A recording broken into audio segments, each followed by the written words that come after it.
Up only.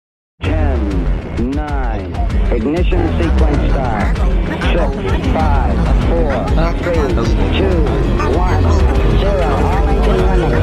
Liftoff. We have a liftoff. Up only. Hello and welcome to Up Only TV. I'm Ledger. We've got a Miami wrap-up ready to come at you. We've got a good group of folks, mixed group. Everybody did different stuff at the event. Cobie was policing the internet while we were in Miami. Before we get to that, let me tell you about our partner. You know who it is. It's Blockfolio. I got to meet the great folks at Blockfolio for the first time this week. Go to uponly.tv/Blockfolio. Check it out today.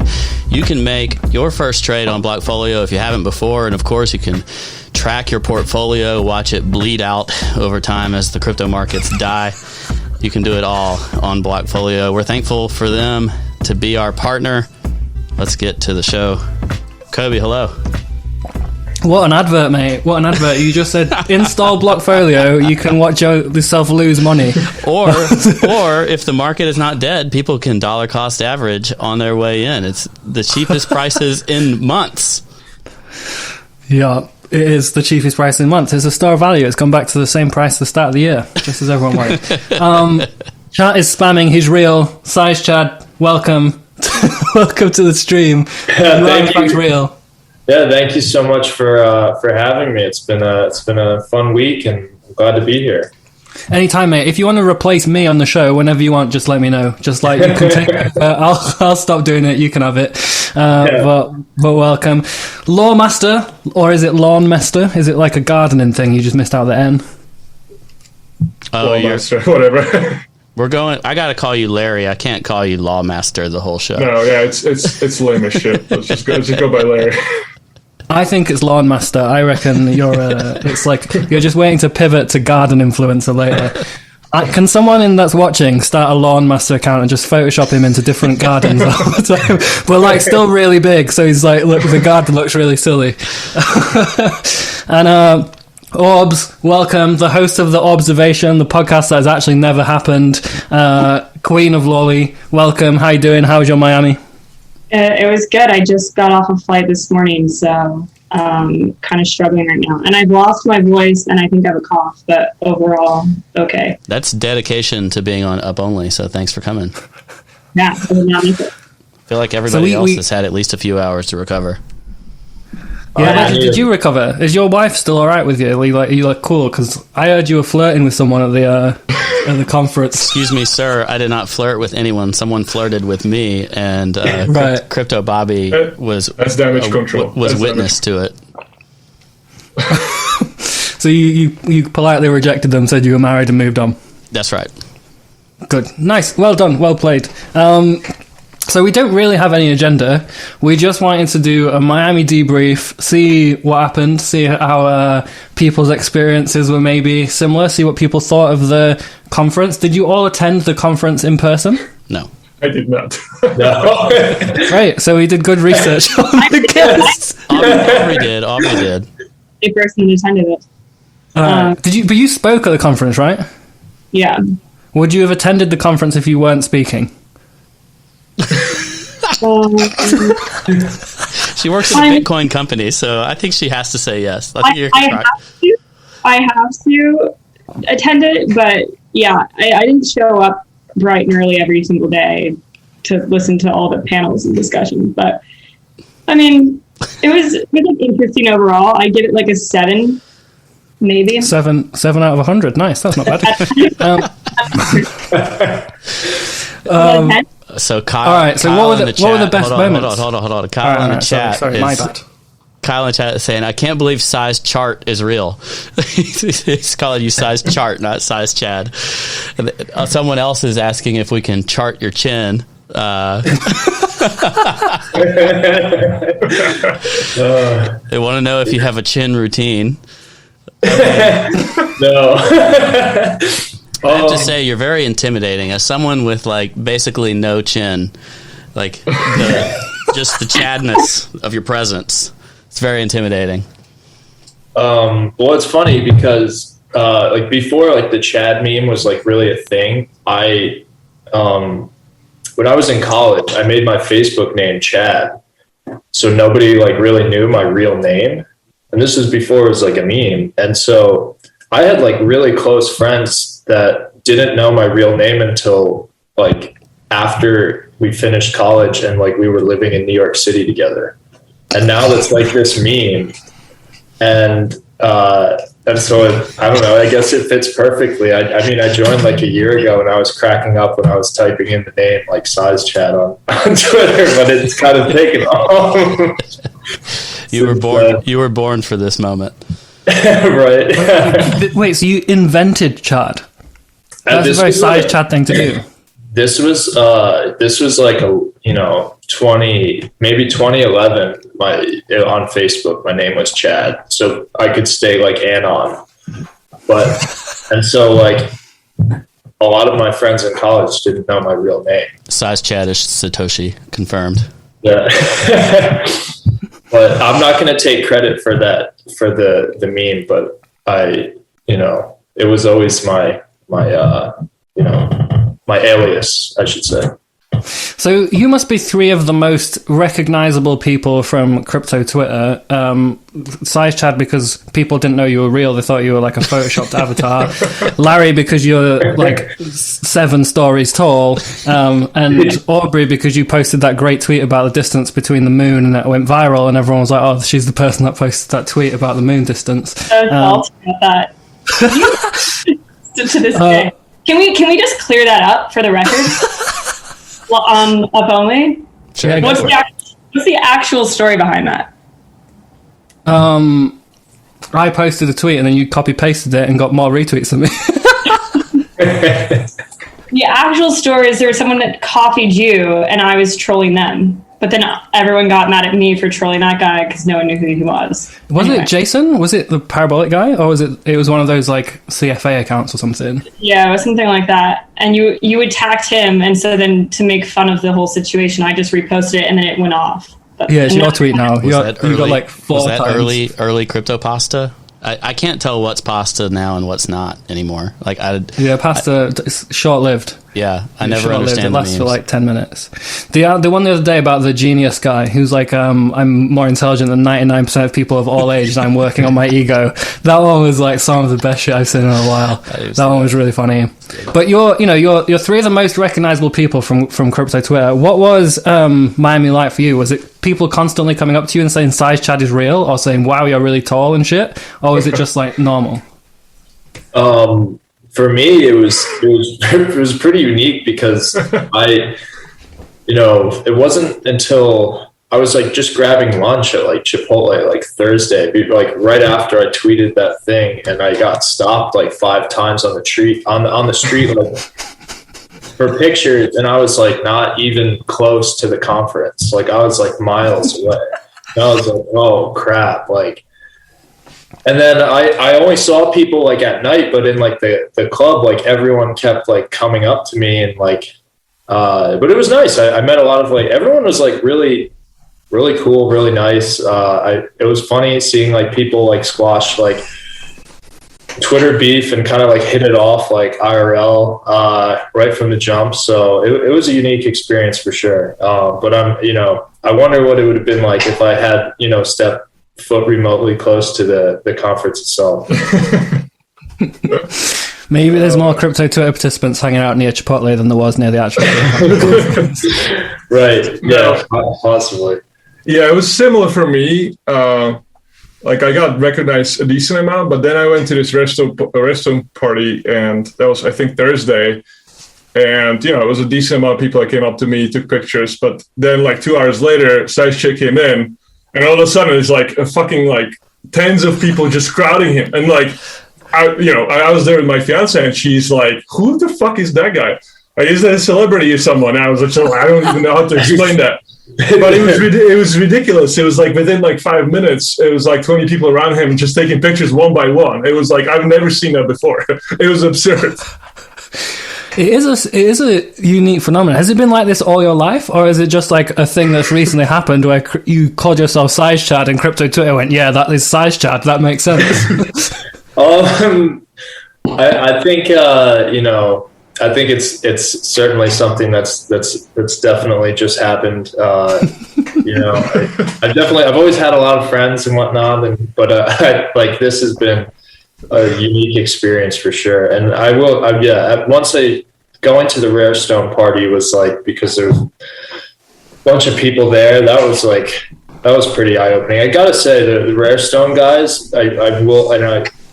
I've never seen anyone party as hard as those people in my life, and I don't think I ever will. Shout out! They're like the Yankees of partying, legitimately. Like is that a good thing? I don't know what that is. It's a baseball team. It's a good baseball team, Cobie. But they both had security guards, and they were following them like 6 feet behind. And it was like these huge guys, like almost my height, but like 300 pounds, literally following them everywhere. So they were crowds, so they were just talking to people, and they would just like run into people and like push them around, just watching if they didn't steal their watch or something. But it was ridiculous. It was just like these two massive dudes just following them everywhere. Are you sure they were security guards and it wasn't like the Beta Bros? Oh, they were. They were security guards.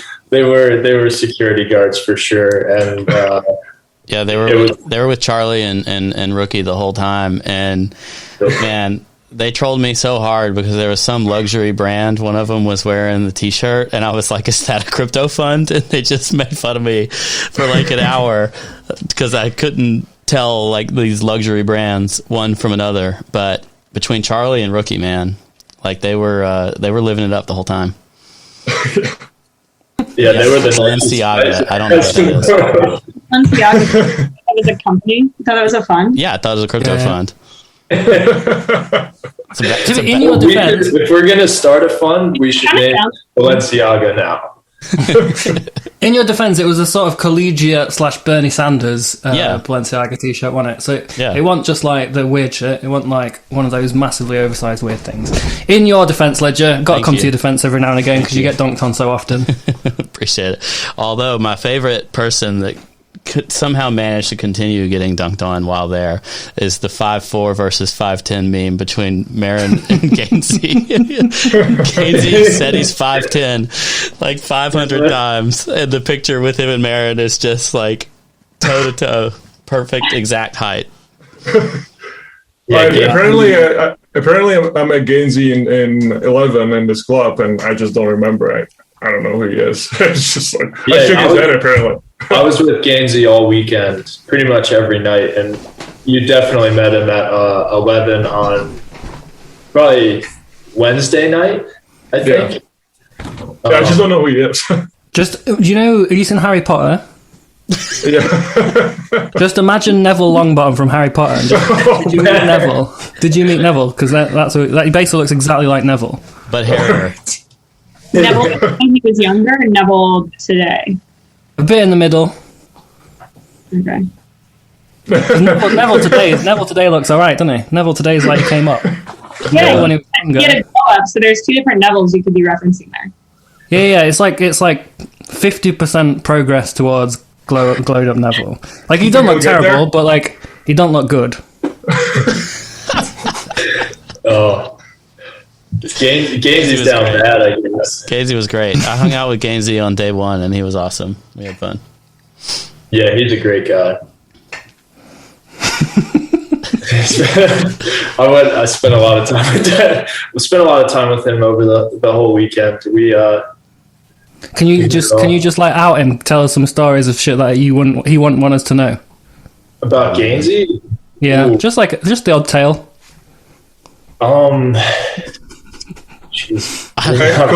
Cobie, by the way, I saw that tweet that you deleted really quickly, but I'm not going to call you out. Well, he messaged me and said delete it immediately, and I was like, no one's going to believe it, don't worry, it's like clearly a joke. And he was like, someone's going to believe it, I'm going to get nuked so hard. I was like, alright. I also saw that tweet. I think you're on Crypto Deleted, so yeah. It just makes it more public. I am on Crypto Deleted. Yeah. I said if I delete it, it's going to look like I delete it. It's going to look real. It looks so much more real. Poor Gainsey. Never mind. I think the problem is he's hiding people from each other. That's the problem. Anyway, stories. SizeChad, let's go. What antics did Gainsey get up to that he wouldn't want us to know? I don't think SizeChad and Gainsey did anything that's TV appropriate. We're gonna have to delete it. Gainsey's like this. He's like that Energizer bunny. He just like has so much like energy. Like he's just like always like on full blast, like bouncing around from like person to person, saying hi, like going crazy. That's like my biggest memory of Gainsey. But yeah, I mean, I'm afraid I don't think I could go into like too much detail on like what happened. Seriously though, Gainsey was like extremely friendly and nice and kind in person. It's complete opposite of his online persona. I think his online persona is actually relatively nice. He just like flips out when he gets annoyed with someone that has like said something about him. He's got a short temper, I think. Not in person, he was great. I do like the Gainsey blasphemy. I think it's fun because I think everyone now recognizes that it is just blasphemy of someone that we actually all like kind of like and think is cool. So when people sometimes when you dunk on each other on crypto Twitter, they miss that it's banter among friends and then just like go, yeah, fuck that guy, and then just say something really mean, and you're like, no, that's not what we're doing. We're like, we're actually all friends. We all talk like not on Twitter as well, and you're just like some guy chiming in. We're like, who's that? That's who Gainsey gets pissed off with. I think. Didn't you start that meme that he's fat? Who started that? I think that was Gainsey started that by posting his DoorDash like 4 times a day. I started the meme that he was like in his 80s.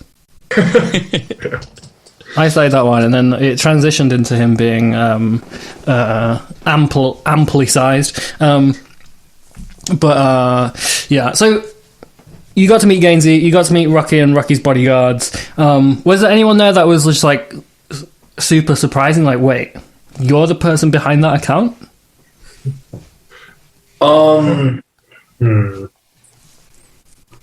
As far as like, I would say, Kaleo like fooled me. I forget what it was. I was like kind of drunk at the time, and we were at the Rare Stone party, and he was like, "Oh yeah, I'm like so and so's like little brother. Like, do you have any advice for me?" And I was like, "Dude," I was like, "I don't have time for this right now. Like, I've got a lot going on.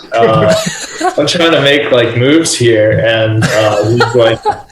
It's like, "Oh, dude, I'm kidding. I'm like Kaleo. Like, what's up?" And so I was a little bit shocked. I kind of recognized the voice, but as far as probably Keyboard Monkey, just because I had no idea who he was, and like we hadn't really interacted that much. And so when he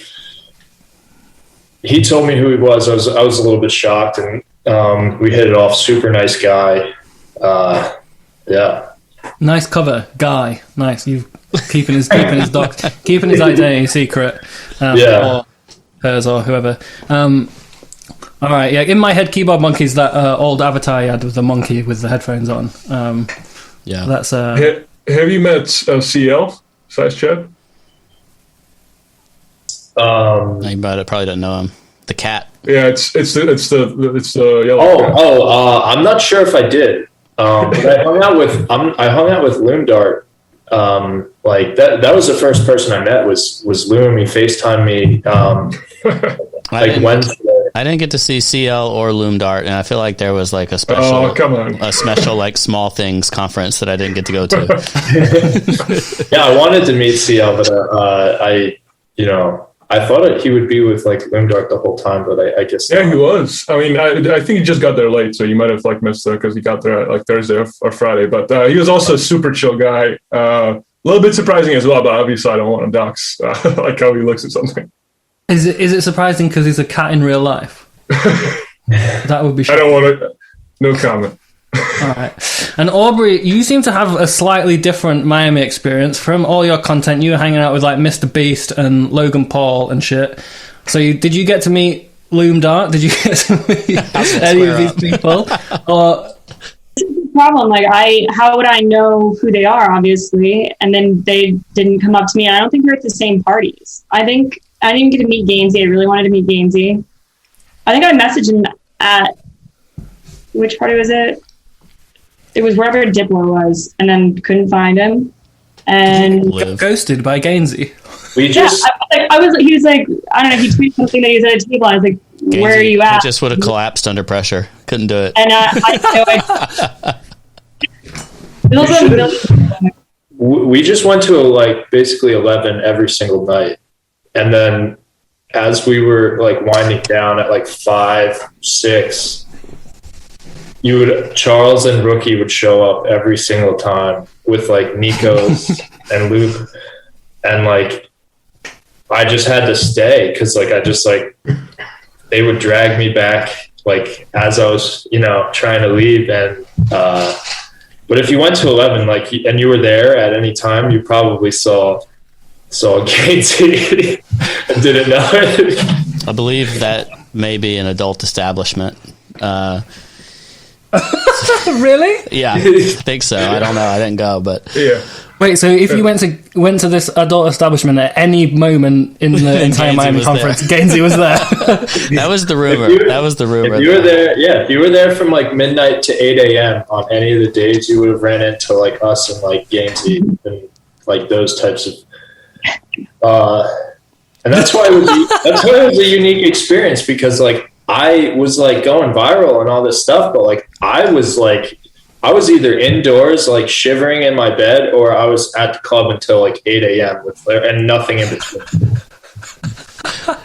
And Larry, were you working at all? Did you not have to work and you just could go out and party? Oh yeah, I didn't work. I don't think. Larry's the boss now. Larry's the boss now. I asked him about that. We had lunch on Friday, and he was like, "No, I didn't have to do anything for work while I was here. I just had fun."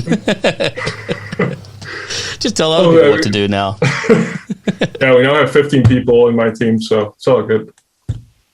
I feel like I'm the only person that worked. I stayed out only like 1 or 2 nights till 5, and then I'm done. That's why I'm dead right now. But I don't know. I feel like you guys had a better time than I did, except for the adult, whatever.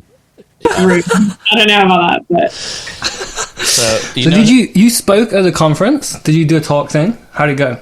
I did give a talk on Lolli's mobile app. It was fun. It was just so hot. The whole thing was gross. I think in terms of just like the weather, everyone's like moved to Miami. Yeah. Everyone's like moved to Miami, and I it's like the weather's better here. It was disgusting. Yeah. There were massive lines for the conference. There were like 3 hour. Some people, like one of the guys on our team, our CTO, he waited 3 hours in that line in that really hot weather just to go to the conference, which I thought was absolutely ridiculous. Yeah, I think the team did a good, like I was saying earlier, I think the team did a good job. I think the lines were long. There were some real cringe moments in the conference. I'm sure you guys saw on Twitter. What were your top 3 most cringe moments? The baptisms from Max Kaiser. Yeah, it was messy. That was bad. The autistic screeching, whatever was happening on stage there. The Doge guy that ran it was kind of funny, but it was like, also, where's the security? That was bad. It was like a room full of billionaires. You saw the guy run across and just like bear hug Just him grab and carry him. him off. that's like really funny because like there's no security at the conference, but like hanging out with like Charles and Rookie, and then like Gainsey had the Beta Bros like standing in front of him like at all night. It's like there's more security at the clubs than there was at like the physical conference. I like the idea that Rookie had security guards because like no one can recognize him, so it only draws attention to him. It's like no one knows who that is. Let's get some security guards. Just It's just a flex. It's a massive flex. He's so sweet in person, though. Like he's such a nice guy. He's the nicest guy. I'm based in Europe, so I couldn't go into the US, so I had to stay 2 weeks outside. And I went to Dubai with Loomdart, FJ. Rookie was there. Charles, Mo, all those guys, and he's the nicest guy. Rookie, like from Twitter, like I thought he was like an okay dude, but like in person, he's like the nicest guy. Yeah, he was so nice, and I'm like, I think like if Mo was able to like come, like if he was there with like Charles and those guys, like I'd probably be dead. Probably. Because I was teetering on the precipice of like dying like a few times this weekend, and if Mo had flown in, then I'd be gone for sure. The only time I saw the Beta Brothers was like when they were just on the precipice of death. Like they were just right on the cliff after one of these nights out until 8 a.m. My plane had just landed. I walk in and there's these two giants laying there on the couch, like, with no pulse whatsoever, finishing an IV. And which is another thing I don't understand. Like these IVs the next day to like recover faster. There was a lot. Really, it works. They had it at the conference. They had them inside the conference center. Yeah, I saw it several times. It's very strange. Right next to the bar. There was an IV. Yeah, so I'm like, it was funny because Ice Bags and like Keyboard Monkey and Ponzi Trader got like, they would always get a cabana on the rooftop of the one, and with bottles and alcohol and stuff, and they had their IVs there like while they were drinking, and I was like, that's a little bit counterintuitive. Well, one time the nurse was around when someone was getting him, and she was like, "Oh yeah, y'all can keep drinking. That's what this is for." And I was like, "Oh my God, like you have a license." Yeah, it's just unbelievable to me. Like I said, this was all well beyond my comfort zone. So yeah. So Gainsey and and the Betas actually stole my IV. The guy was en route. He was en route to like my apartment, and then he texts me. He's like, "Actually, I got to cancel." I was like, "Are you going back to the one? Did they just steal my IV?" And just I'm going to chat with them. And we were like fighting over the same IV, and they stole it from me. And I had to go out that night like severely hungover and I blame games. You can't just drink water. Is it like so effective? Like I tried. Is it? I tried, but I think they were like, people were so wrecked that it was the only way to like bring themselves back to consciousness. I couldn't eat. I was just trying to drink water. It was hard. Like, yeah, like I said, people went hard. I saw some of the IVs. I saw some IVs on Twitter, and they look so gross. I mean, I'm an IV noob. I've never used an IV to get over. I just stayed in bed for several days and cried. That's my solution to feel like shit. I just lay at home and cry. But some of these, they look like this. It looked like it was like bright yellow. Yeah. I was like, that don't look like something I want to put directly into my arm. It's no vaccines, but that's fine. Yeah. Yeah, no vaccine, but I'll steal SizeChad's IV. Who knows what's in there? That's what made him look like this. It's like some fucking Miracle Grow shit. Yeah. Unbelievable. Oh, all right, so you know who one of the most surprising people to me was at the whole thing was the Crypto Dog. I don't know if any of y'all oh yeah, I met him. Yeah. So at the stacked boat party, the Crypto Dog and his business partner, and they look like they could be 10 years apart, or one could be like the much older brother or something, but they had matching outfits where they were wearing like capris, an unbuttoned shirt all the way down, and like a really shiny fanny pack around their waist. And it was like, what? It was like this dynamic duo thing, and it was amazing. And they were sponsoring the boat with their nootropics or whatever they are. And so there were just these bottles of the Crypto Dog's pills all over the place. Like, just take these pills, this will be fine. Yeah. They actually, and they worked. He had a launch party for his brand at his house the following day. And I took about 6 of them, and they did wonders for me. There you go. Not a sponsor. No, not a sponsor, but it helped. And they were like, I guess that's what they were for. But I think if you take 6 of anything, it starts to feel good. Right. Yeah. But either way, you just get this gigantic hug from the Crypto Dog and his business partner, and their little duo with the fanny packs was hilarious to me. Not at all what I expected from him. Do you know what they call fanny packs in the UK? What? Bum bags. Bum bags. Okay. I like That's what they call it in the UK. Loomdart loves them. He wears them everywhere. He had like one pair of shoes, but 10 pairs of fanny packs. It was ridiculous. Yeah, bum bags in the UK normally worn by speed dealers. Just called out Loomdart. He does live in the UK, right? Did he have a bucket hat as well? Yes, the Crypto Dog did. He was wearing a bucket hat. That's a classic speed dealer look. He's going to Boomtown Festival. He's stocked up. He's got everything. He's got some ket if you want it, whatever you need. Whatever bruv 69 says Aubrey is bored. So Aubrey, what would make you less bored? I'm not bored. I want to know though, Jordan, if you had FOMO watching everyone party. Or were you like, this is so cringe, I don't want to be there? It was like a big oscillation between the two. Like there was some moments where I'd see something and be like, that looks really fun, and then I'd see some photos and be like, that looks so grim and uncomfortable. I can imagine myself being there, being like, how do I get out of this fucking situation? I can't. I'm on a fucking boat. I could swim to the shore, like a decent swimmer, but it looks kind of far away, and I'm wasted. So like. That doesn't look good. So I went back and forth between the two. Every time Gainsey would text me being like, a bit drunk, being like, we're going to do this and with these people, I was like, oh, that sounds quite fun, actually. That would be nice.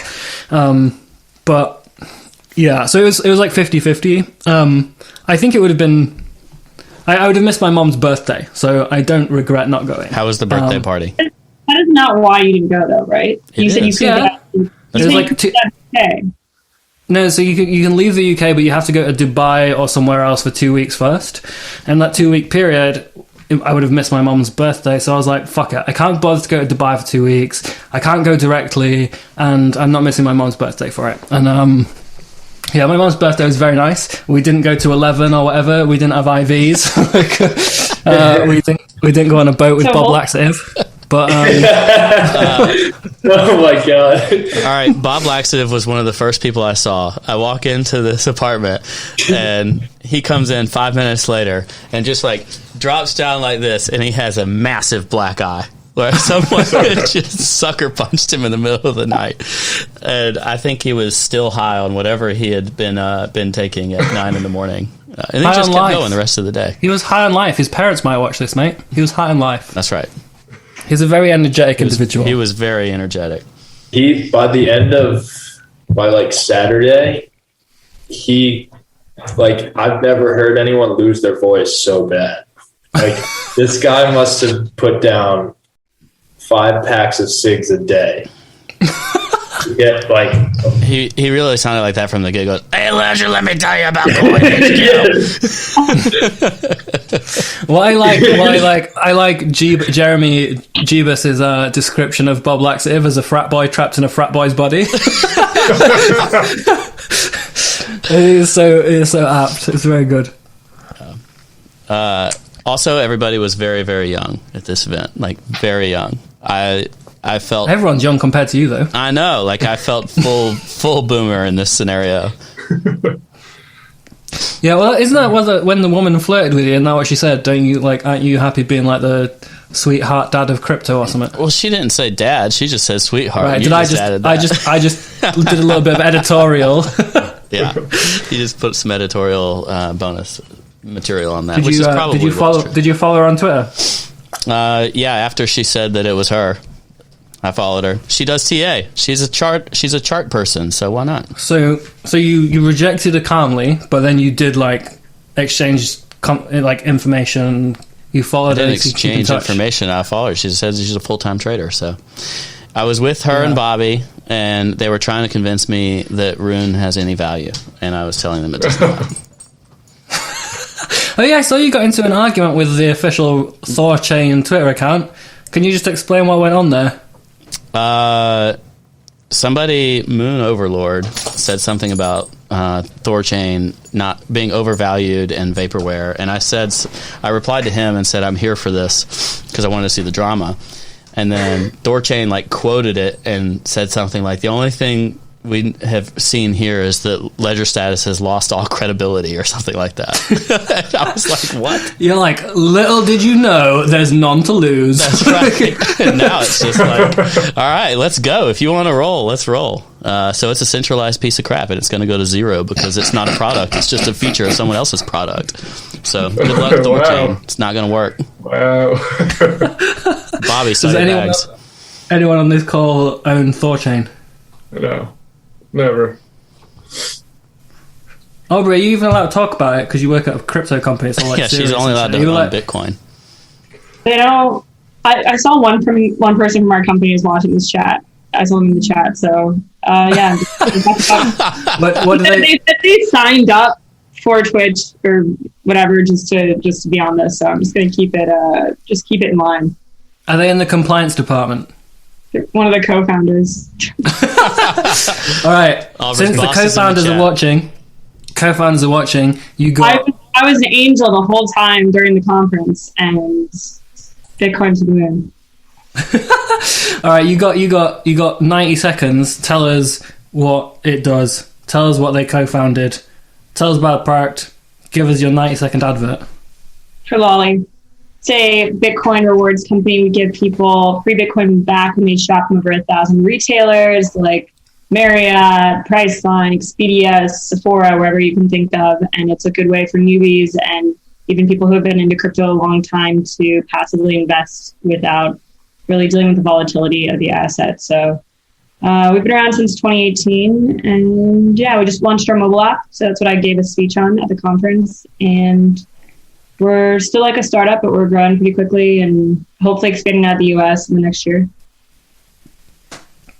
So you spend shit online, you get money, cash back in crypto. Exactly. Nice. How do I do it? Do I install a browser extension? Yeah, so we're on Microsoft Edge, Firefox, and Chrome. Like they opened with Microsoft Edge. Yeah.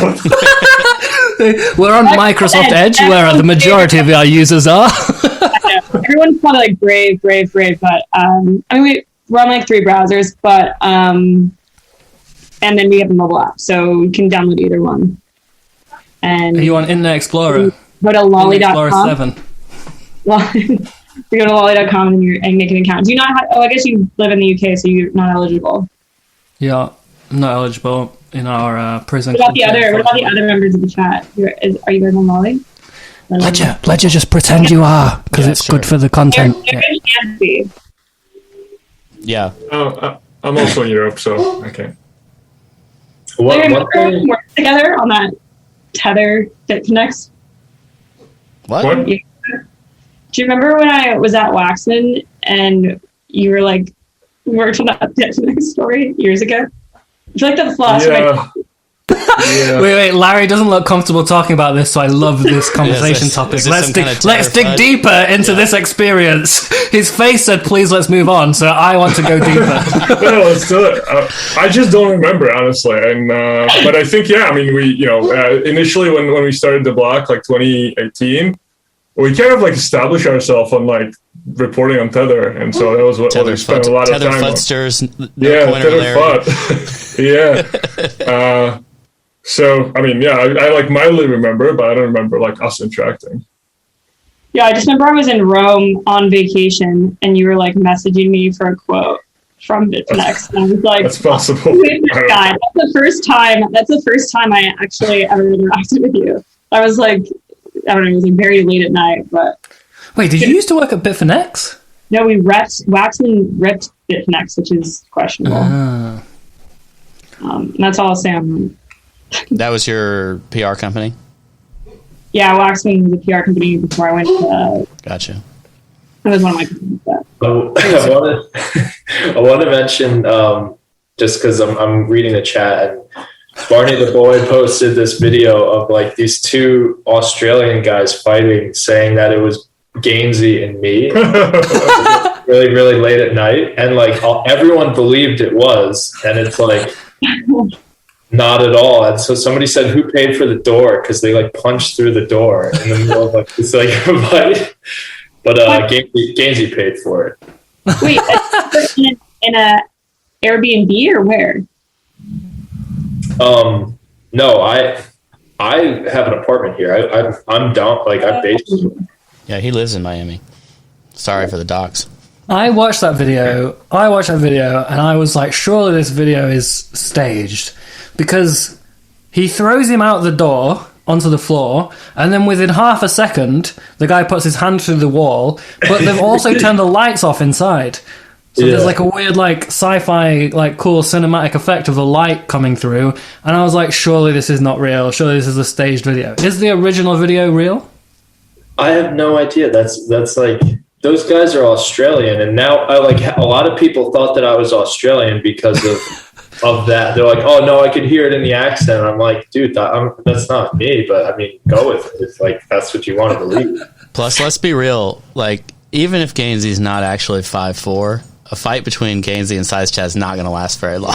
It'd be over pretty quick. And Gainsey also is not going to be able to punch through a door. Yeah, he'd just break his whole hand. So who here is going to Dubai? Like, so I missed Miami. Loads of people in the chat missed Miami. The Dubai is the rerun, the shit version. It's like the one where Miami, your expectations were low and then it was fun. And Dubai, your expectations are really high. It's going to be shit. Who's going to Dubai? I'm definitely going. I'm definitely going as well. And I'm organizing this basketball tournament that SizeChad is playing in as well. So that's going to be fun. Oh, yeah, you're both doing the basketball tournament? Yeah. But you're the only person that's tall enough to play basketball. No, there's actually some tall people like you. Yeah, I met probably like 6'7", 6'8", 6'9" at the conference. They're surprisingly tall people. All right. So you got a proper team. Are you on the same team? Oh, we didn't decide teams yet. We just started to sign up stuff. So I mean, if anyone's watching right now and wants to play, just DM me. It should be fun. It's just going to be a 3-on-3 tournament, and play for some Bitcoin. So we'll see. Yeah, and I'm also worried though going out to Dubai because, like I said before, it's going to be Mo, Charles, and Rookie. Yeah, it's going to be bad. And that's like it's like the perfect storm as far as So I'm a little bit nervous. I was in Dubai before, and I just loved the city so much more than Miami. Like I thought Miami was a complete shithole. Sorry, Chad, I know you lived there. But, that's fine. It's just like the restaurants were not good. It was dirty everywhere. Like hotels weren't that good. Everything was super expensive. It just wasn't that great. But Dubai is fucking amazing. Someone put the Winklevoss twins should be in the basketball. Yeah, they can be on my team. I've got a call tomorrow with the Winklevoss twins' assistant to try and explain what Up Only TV is, because we're scheduling a show and they're like, we've got some questions about the show. And I'm like, I'll jump on a call and answer those questions for you right away. We're a very respectable institution. Look, we had Mark Cuban on. Please watch these 3 specific episodes. So I've got a call with the Twinklevoss tomorrow. I shouldn't call him the Twinklevoss while trying to get him to come on the show, should I? No, that's okay. They won't watch this one. We won't send them this one for sure. Don't upload it before the call tomorrow. Upload it afterwards. Are you going to Dubai, Orbs? It's in October, right? Yeah. Yeah, I think October 16, I think. And any of you fighting anyone? No. I would get fucking destroyed. Orbs, are you fighting? Larry, you have that reach though. Yeah, but I mean, if I'm fighting someone, that person's going to be tall too, and they're going to be like 260 pounds, so I'm getting knocked out real quick. Larry's 6'11" and 170. Larry, you're like a praying mantis, mate. You're like a praying mantis. You can just fuck them up. You're like a crane fly. Just like get in there and fuck them up and take them to your nest to mate. I'm actually like surprisingly, I weigh like 235 pounds. In college, I was 185, so I was super skinny. Like now, I gained like 60 pounds over the last 2 years. It's ridiculous. You lifting, bro? No. Just COVID. It was a pandemic. Yeah. Same. SizeChad, are you fighting anyone?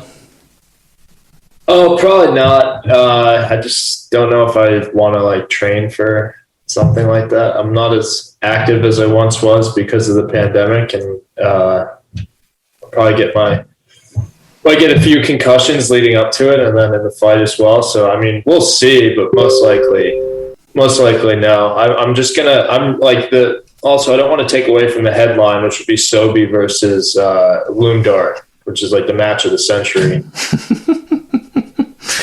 Do you reckon these fights are gonna happen? Because me and Ledger are supposed to be the commentators. Like, I'm gonna practice and I'm gonna get prepared for this. But is Andre actually gonna fight Messi? Like, is this really gonna happen? I don't think so. I also didn't think so, but then I talked to Mo in Dubai a couple of times, and he was like, well, I talked to him a couple of days ago, he's 100% training, and he's ready to go, so we'll see. I mean, he's convinced yeah. All right, I gotta get Messi prepared. I like this interaction. This interaction was amazing because Messi was like calling out Andre, and Andre was like, "Yeah, cool, I'll fight," and then just like posted a link to his like professional fighting history, and I was like, "Oh fuck!" Why is the one guy you call out a DeFi dev turns out to be a fucking professional fighter, and his brother's like killed like 12 people or something within the ring? It's like, yeah. All right, well, if this is real, great. No, you have to get an insurance policy on this. Like, how is this even possible? You gotta talk to you sign a consent form. It's like DeFi. Like when you die, you're dead. That's it. Wow. Yeah. Right.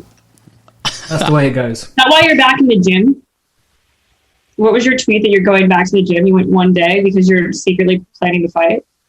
No, I'm not planning to fight anyone because even if I trained to fight, I'd still not win. Like I could train for 10 years and then try and fight, and I would still lose the fight because I'm not like I don't have this sort of like we're descended from animals and they just like battered each other for food. I lost that instinct of I lost the killer instinct. I'm better suited with a keyboard and you know in this room by myself. Cobie's a lover, not a fighter. That's where I do my best. Yeah, like peace. I'm a pacifist, but yeah, I went to the gym for the first time in a year and a half. Actually, when the pandemic started, I started going to the gym and I was like, right, I've just turned 30. I'm gonna get my life back together, and go to the gym. While sipping the beer that you had to get the alcohol order before the show. Yeah, I mean it's cider. It's like a British tradition. Yeah, I went 2 weeks into going back to the gym. The pandemic happened, all gyms closed. It's like God clearly didn't want me to get in shape. And then I went back to the gym yesterday for the first time in like a year and a half, and I threw up in the Uber home. and then the cat story came out. Yeah. Did you really give the guy $5,000 just to not give you a low rating? Well, it wasn't just to not give me a low rating. It was also because I was his first client of the day, and I threw up in his car, and I felt bad. And I didn't know where he's from. Like, what if he's driven into central London from Ealing or something? He's driven like an hour in, and then he's picked up his first client. He's ready to do a hard day's work. His fucking English was really bad. He's ready to do a hard day work, and I've just fucking ruined his car. The problem was the windows didn't go down. Couldn't get any fresh air into the vehicle. And that's really problematic if you throw up, because the next person in the car is going to be like, this is grim. So I just said, look, take the week off, go home, take the week off, I'll give you $5,000. You just go, clean your car. It's my bad. I threw up in your car. I tried to open the door, but the doors didn't open while you're in motion, so it didn't go well. So I just gave him some fucking money and was like, look, it was my fault, and I felt bad for him. But yeah, and then the story about my ex came out. My ex, who murdered her own cat. But I can't remember how we transitioned into that. Yeah, the chat's not going to follow that at all unless they saw your tweets. I don't remember how we got onto that topic, to be honest, but... we were talking about working out to fight. Why you started working out. This is just post. No, that's just because I want to be I don't want to die. Sometimes I feel like I'm going to die. Not for any fighting. I'm there's absolutely no way that I'm going to fight. I would lose. I would definitely lose. Although I could bet against myself and then fight and lose. That would be profitable. Yeah, but you wouldn't be able to say that on the show right now. Yeah, that's true. Or double bluff. Wouldn't say that and then do it, would I? You got him now. But yeah. Would there be any real fights, or is it all just amateur boxing planned? We should fight each other, Ledger. That's good content. That's good content. No, because you just spent like 10 minutes talking about how you would lose no matter what. So there's no upside for me whatsoever. Look, that's the one fight I'm comfortable taking. If you want to, we can go. We can go charity. We can go for charity. No, the only competition I said I would do is basketball against Gainsey. Are you doing basketball? You want to play? Only if it's 1-on-1 versus Gainsey. Yeah. Can I bet on no winners? Can I bet on like both of you lose? Just fall over. Just can't run down the court. Yeah, I don't know. I don't know if I want to make it. I want to make it to Dubai, but that's a tough. Actually, sell. I'm going to go on record. I would also fight BitBoy. I would fight BitBoy. Oh, that I would love to make happen. We would. Yeah, that's the. It'd be like cow tipping, wouldn't it? I don't know that there's upside for you there either, though. No, it's all downside in it, but it would be fun. Even if I lost, I get to hit him once or twice. That's worth it. That's true. I'd probably pay to see you fight BitBoy. Not gonna lie, that would. Yeah, it can be the pay-per-view event at the end. That'd be good content.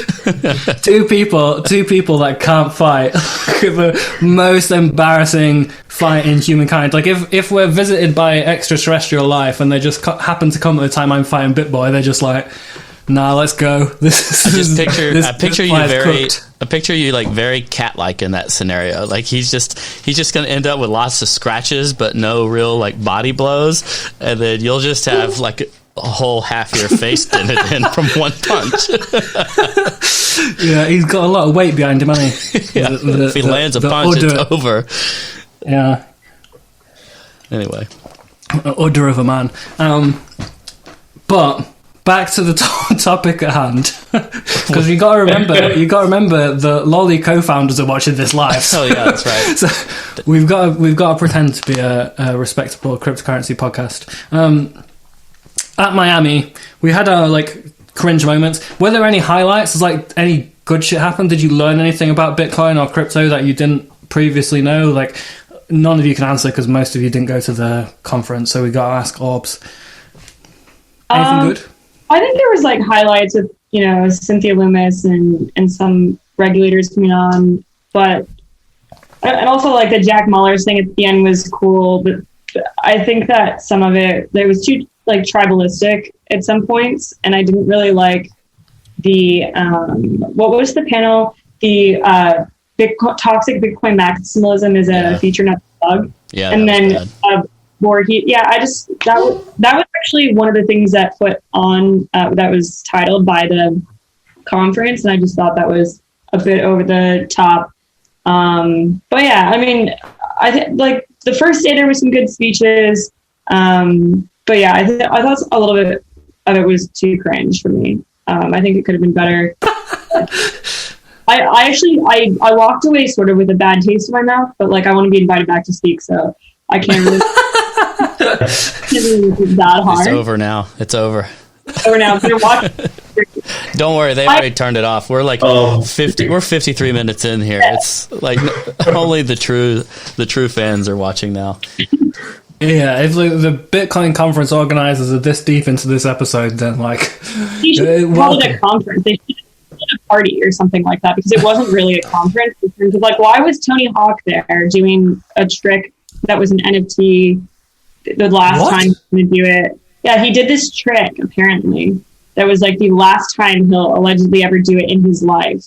That they videoed and made him to an NFT, which is not even Bitcoin related, obviously. But there's just odd stuff like that. It doesn't even make sense why this would be at the conference. From a pure budget perspective, like this conference was extraordinarily expensive to put on, but also like the amount of revenue that it must have generated was extreme.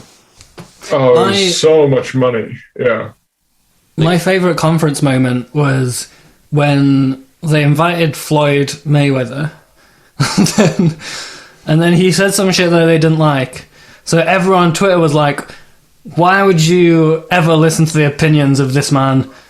like, don't hire a plumber if you want heart surgery. And I'm like, But they wanted him at their conference to speak. yeah, you just don't hire a plumber to come talk at your heart surgery conference then. Like, what are you doing? Like, don't just, like, invite him, and then if you don't like what he says, be like, haha, what does he know? It's like, you invited him to talk. And like, that was absolutely amazing. And he was talking about some shitcoin, right? Like some Ethereum Max, yeah. Was it ETH fork? ETH Max? Ethereum Max. It's not even a fork. It's like an ERC 20 token. I've never even heard of it before. That's incredible. I love it. No, so me neither. And I looked it up afterwards. It's like these celebrities shilling it. It's like Paul Pierce, ex-Boston Celtics player, was shilling it as well. It's like the clubs in Miami were like shilling it like, as payment to like party, which was kind of funny because like I remember, you know, the bills at these places were like really expensive, and I think it was either like Beta was just like laughing like, oh yeah, it's only like 0.8 Bitcoin, like this is fun. And I was just like cracking up like, oh, it really is like only that. Like this is no problem for those people that, you know, because they accept it now as payment. And I thought that was pretty fun. They accept Bitcoin for like food and drinks?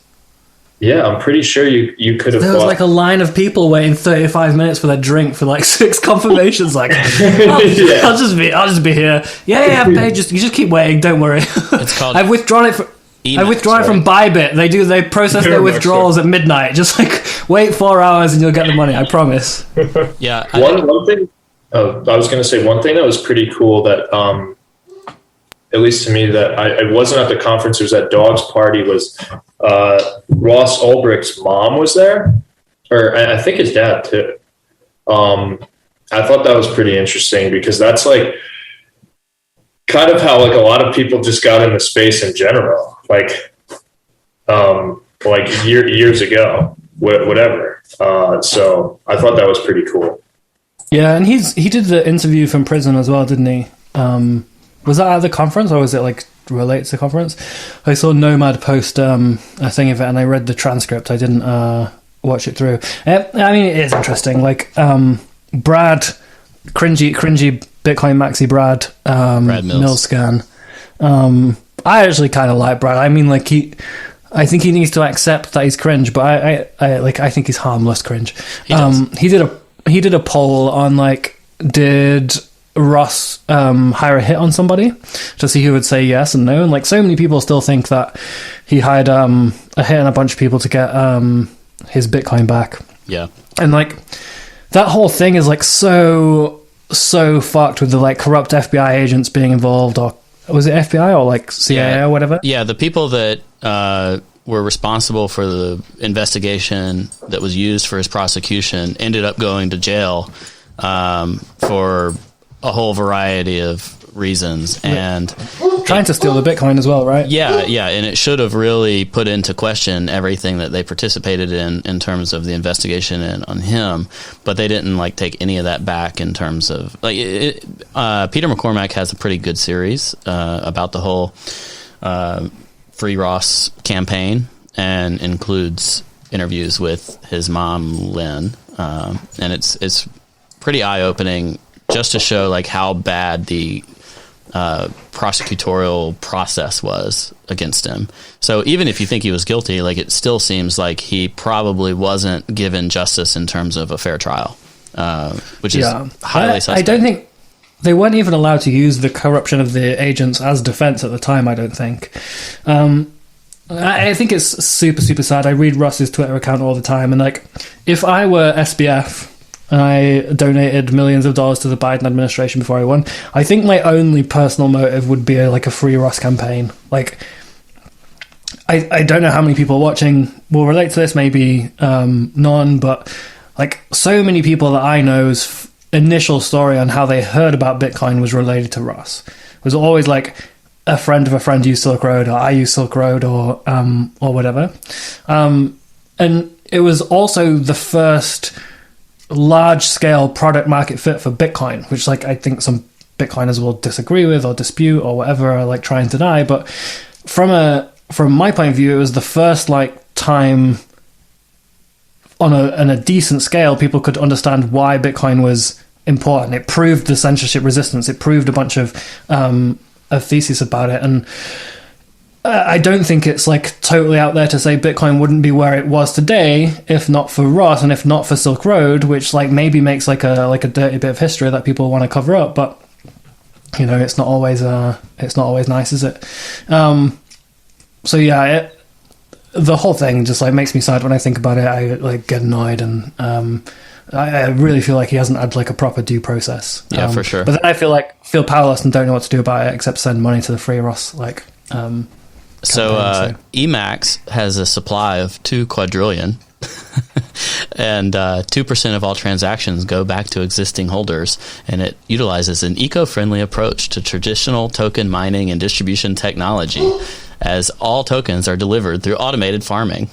So that's... Did you just like read out an advert? What just happened? It's like the about Did section. anyone follow that? It's like the about section for Emacs on like the on-chain descriptions. I didn't know What?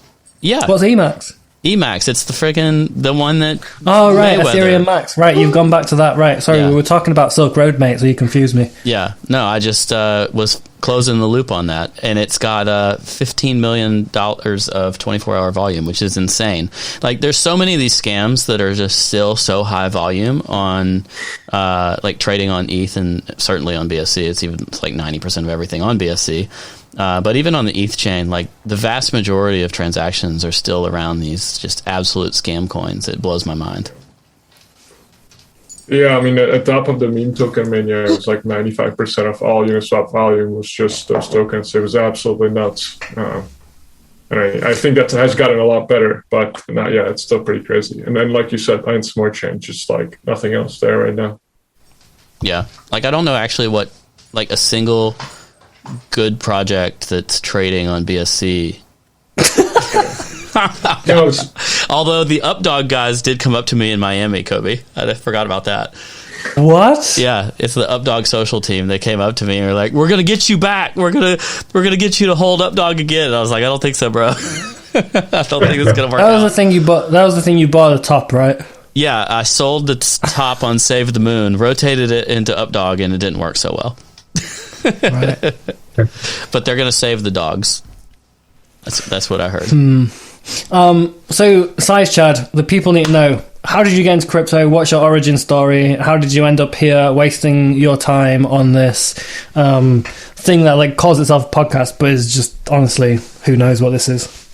Sure. So I guess I found out about it through 4chan. So I used to just go on that all the time, like way back in the day. I was just like addicted to it in like college, and I would always lurk. I never really posted, and so I always knew about it, and I was just this broke student with like no money, but I knew that it was always there, and I was still, reading the site, and I didn't really, think about it. I didn't know that you could like trade it, but I got introduced to crypto Twitter about a year ago, actually, because we were quarantined, and the Beta brothers, like Big Beta, Beta Gaten, we're all bored, and he's like, join Twitter, we'll chat shit to people, it'll be fun. We're just like sitting at home, and then they got banned like maybe a few weeks later.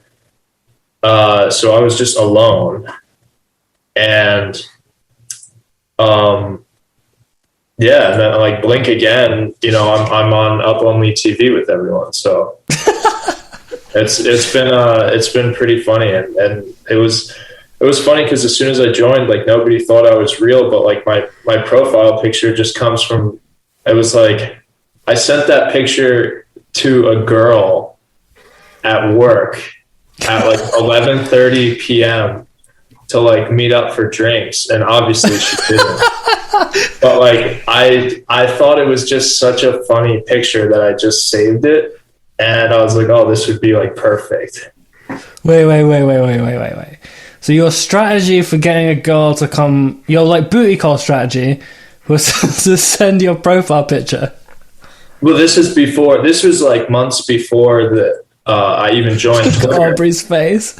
I just like sent the picture as a joke. I just thought it was really funny. Like, You just there was like, no context? what? No context, you just sent it to her? No, I was like talking to her like throughout the night, but I like had to work pretty late, and then I just sent it out like with no like explanation or whatever, just because it was funny. It just like made me laugh. And What was the response? I mean, she didn't want to hang out that night, and so I met up with her like that weekend. It was pretty upsetting because it was, the picture that I'm like famous for was like unsuccessful, at its inception. So, it is what it is. Maybe, who knows? But I thought it was really funny. Aubrey, are you surprised that didn't work? No, but you're her loss. I'm on your side. I feel like it was a bold move. Good for you. She didn't like it. I mean, future favors the bold for sure. So you just got to kind of throw yourself out there, I guess. And This is now a dating show. Yeah, actually, believe it or not, I DM'd Aubrey like maybe a few months ago, and she ghosted me. I asked her out to match, and she didn't respond. Wait. Wow. And now here we are on Up Only together. You were not famous yet. Now I wasn't famous enough. Okay. But that doesn't mean I'm not going to DM. I'm going to go find this DM because I need to know what your opening line is. How long? Yeah. SizeChad, are you comfortable with this DM being read out live on Up Only TV? Yeah, go for it. The Twitter DMs needs to have a search feature because I can't. Just go to his profile and click send message. All right, I'm still waiting on my dog to come back in. She was freaking out, but I had to come back and say that SizeChad, absolutely no one is surprised that you DM'd Aubrey. Like, 0 people are surprised. So, just had to say that. I'll be right back. I got to go collect my dog. I think I remember reading this, actually. All right, read it out, but read it out in a dramatic voice. It was the day before Valentine's Day. Oh, nice. Oh, would you look at that? It says, LMK, let me know if you want to go to Mass tomorrow. That's it. That's Oh, it. good. That's good. I Have like you ever it. spoke to each other before that? No, this is our first time interacting. I think it's a good DM site, and I'll tell you why. Because it's not over the top. It's not chilly, but it shows you that didn't respond. So how is it good? Okay, well, there's It was honestly there's a lot of unsuccessful. DMs here. But I mean, same. I also just didn't think your picture was real. And like, the real thing, I just didn't. I thought I was getting. You don't know. I didn't know what I was looking at here. Why does no one think you're real? Like, where does that come from? Like, I don't know. I didn't think you were real either. It's the proportion. It's just unnatural. I don't know. It's everyone thinks like everything is good being SizeChad, but then you wake up every day and nobody thinks that you're real. It's not all like gumdrops and rainbows being SizeChad. People are questioning their reality when they see you. It's terrible. Wow. What a flex. Wow, we were like Ledger. You left and we got lost, mate. We like. No, it's okay. I was listening. Yeah, but we're like, but you keep us on track. We pivoted to a dating show. It's like, it was good it's all gone content. wrong, Trust me, it was good content. All right, We learned. cool. I guess it's not surprising, but Aubrey gets a lot of DMs. So if you want to make it more interesting, don't go straight for the home run. Orbs, your follow account is like fucking parabolic. You had like 15,000 when you saw my tweet. Stop. Someone in the chat said that you're claiming that you made me, and that's just not true at all.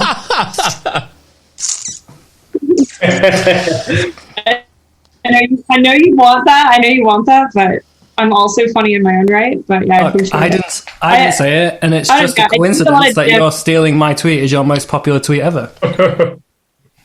That's actually not true. Isn't it? Actually, fake news. What's your most popular tweet ever?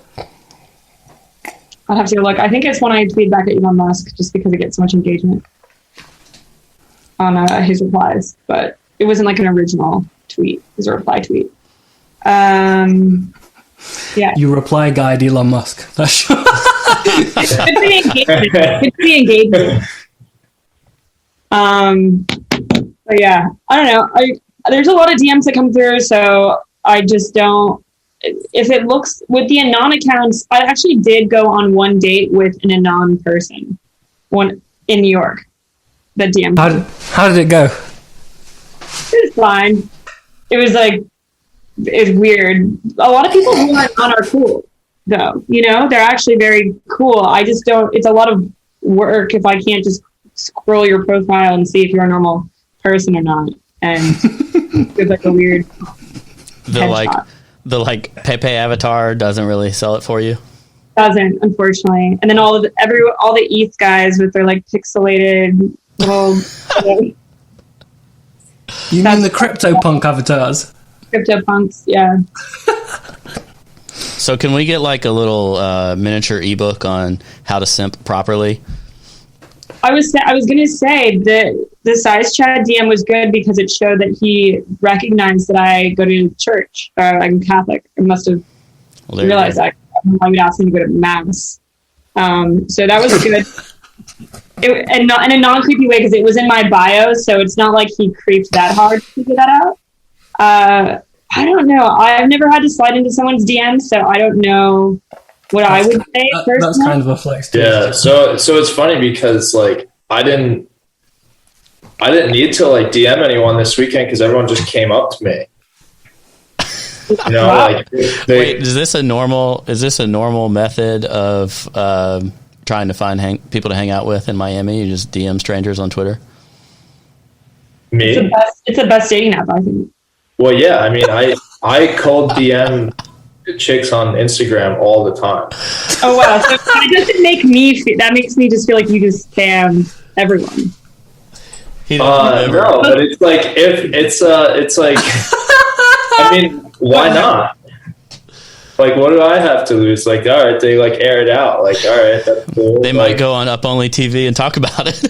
Yeah. SizeChad, can you just message a bunch of people? I'll send you their Twitter accounts. Just DM them saying, I'm SizeChad.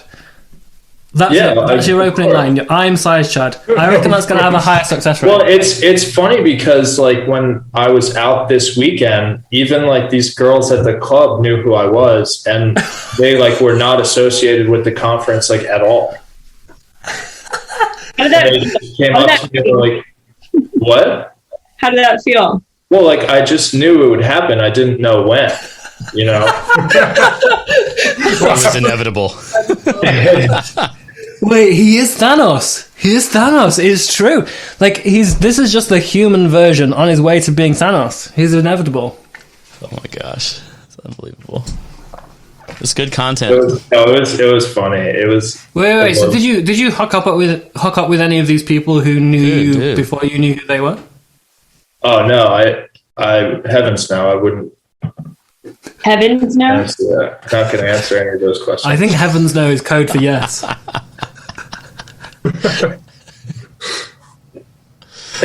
All right, so blockchains.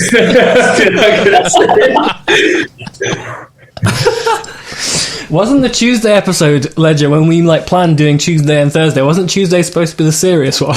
Yeah. Like on Tuesday we'll be serious, and on Thursdays we'll like fuck about. We've got to keep people on their toes, you know. I think we're just capitulating into always fucking about. I wanted to I always wanted to like party with like the Rare Stone guys, and they wouldn't get to like these clubs at like until like 5-6 a.m. till like 10 a.m. So it's like I wasn't gonna leave, you know. I was just ripping it with the lad. Unbelievable. That's your cute. So I would send like everyone home and be like, I'm gonna stay. Oh. I Such a see good what guy. you're saying. Oh my god. Man. Can you believe Blockfolio pays to sponsor this? I'm not mad at you. Oh, you made a face. I was like, oh god. I'm No. always sarcastic. No, I don't get mad. The sun is shining. The day's good. All right. Great. Oh, it's cute. Your first domestic. So Larry, what other takeaways did you have from Miami? No, I've got a specific question. okay. I've got a specific question for Larry because I read on Twitter earlier that it's kind of on the same topic that Loomdart was trying to hook up with your fiance. Can you please tell us a little bit about this? It's on the same topic. Look. Yeah, I mean, it was like kind of in a jokey way, but it was like he just really liked her. It was kind of cute. Honestly, like I don't know, I don't feel threatened, but you know, he kept with her, kept dancing with her. It's all good. But yeah, it was we were in Dubai for 2 weeks before, and then another week here, so we kind of like got a little bit closer, and then it's just like an inside joke, but it was fine. I'm not insecure. You didn't think about going like to a throuple? No. It's too far, man. Alright, so how long have you been with your fiance? Like 7 or 8 years already? For a while. When's the wedding? So with we got engaged like 11 months ago or something, but then COVID moved it back. But the wedding is in like 3 months, so relatively soon. And you haven't sent me my invite yet, or I'm not invited, or what's the deal? You're definitely invited. All of you guys definitely can come. It's in Prague, so I'll come to Prague. Sorry? I'll pop over to Prague. Why not? Go for it. All right. So Loom was simping on your fiance, and Yeah, I have a bunch of pictures of them. It's like half of my phone is pictures of them. He kept wanting to take pictures of them. I'm like, all right, whatever. I think you were in Dubai. yeah, winner. For your wife. That'd be funny. He's quite short. He's like, like a foot shorter than me at least. So Loomdart? Everyone's a foot shorter than you. Yeah. yeah, that's true. He's got to be. What's your actual height? 7'6" or what? 6'11". Yeah. He's so tall. 6'11". Cobie, did you see the picture that I posted where I Yeah, stood where on you're a bench? stood on a. Ottoman. You just called Loomdart short for being 5'11". Yeah. He's like Foot and a half. Same thing. The funny thing is when we were in Dubai, we took a yeah, it's not. 5'11's like average. Yeah, but anyway, when we were in Dubai, we took that picture together. Like people didn't know that I was that tall, and then like they assumed that Loomdart was like 5'2", and they actually like so many people actually thought so. So they were like messaging him like, like I'm like sorry that you're so short, blah blah blah. It was actually like they actually meant it. It was so many people. He showed me the DMs. So it was funny. He's not that short. Yeah. Bro, I'm gonna wear heels to Dubai. Fuck it,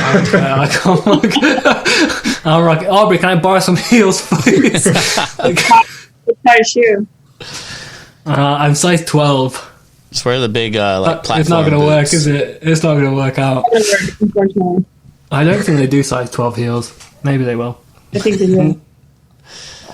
Chat is saying 5'11 is short. There's loads of 5'7 people in chat being like, 5'11 is short. Well, how tall? Okay. There's no 5'11 people because they just round up. If they're 5'11", All the men they're that 6 foot. are 5'11 say they're 6 foot. There's no one- Gainsey is 5'11". Yeah, no one says Gainsey's I'm not 5'11. Why would you do that? 5'10". No. What the trick is? The trick is to be 6'2" and say you're 5'11" to fuck with the actual 5'11 people, because the 5'11 people say they're 6 foot, and if you're 6'2" and say you're 5'11", then the 5'11 people are so Mess with the head. fucked. No. Gainsey's Yeah, I think- definitely not 5'11", though. It's ever delivered. I don't think Gainsey's 5'10". Like, I need to see full photo with the ruler drawn up to believe that Gainsey's 5'10", because I think I'm as tall or maybe even slightly taller than Gainsey, and I'm 5'10". Someone in chat, Buttflush, said if Cobie has UK 12s, I donate 10k ETH to charity. Buttflush, hit me up in the DM. I'll send you a photo of all my shoes later. You can send that 10k ETH straight to Ledger to cover his long losses from the day. Hey, Ledger is charity. I'll accept it. I won't. you're like complaining, like, bro, I just got you 10k for free. We're gonna split it later. Come on. There you go. Just yeah, let's go. Let's roll. I'll take it. Well, I feel like this episode has gone well. Yeah, I'm enlightened. Like, we're 1 hour 20 in. Aubrey and SizeChad realized they had a history. Mm-hmm. That's pretty cool. Maybe not a future though. we learned Aubrey went on a date with a Pepe avatar.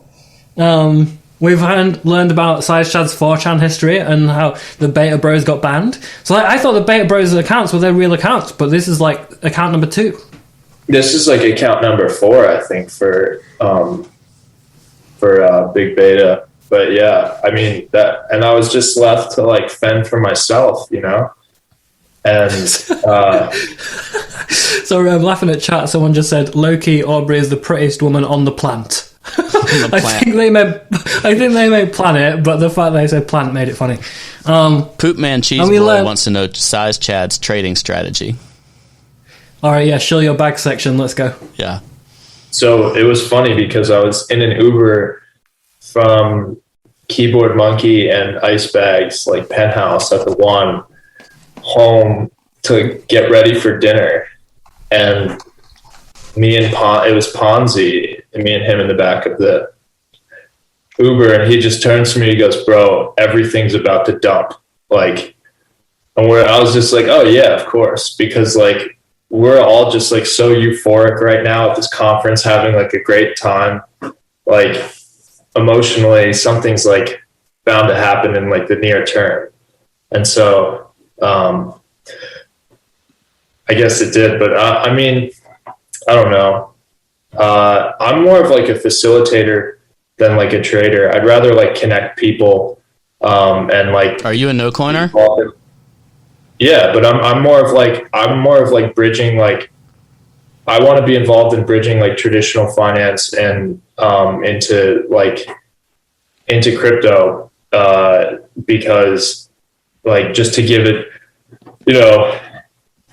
We need clarification though. Do you ever buy crypto? Like, do you hold crypto ever?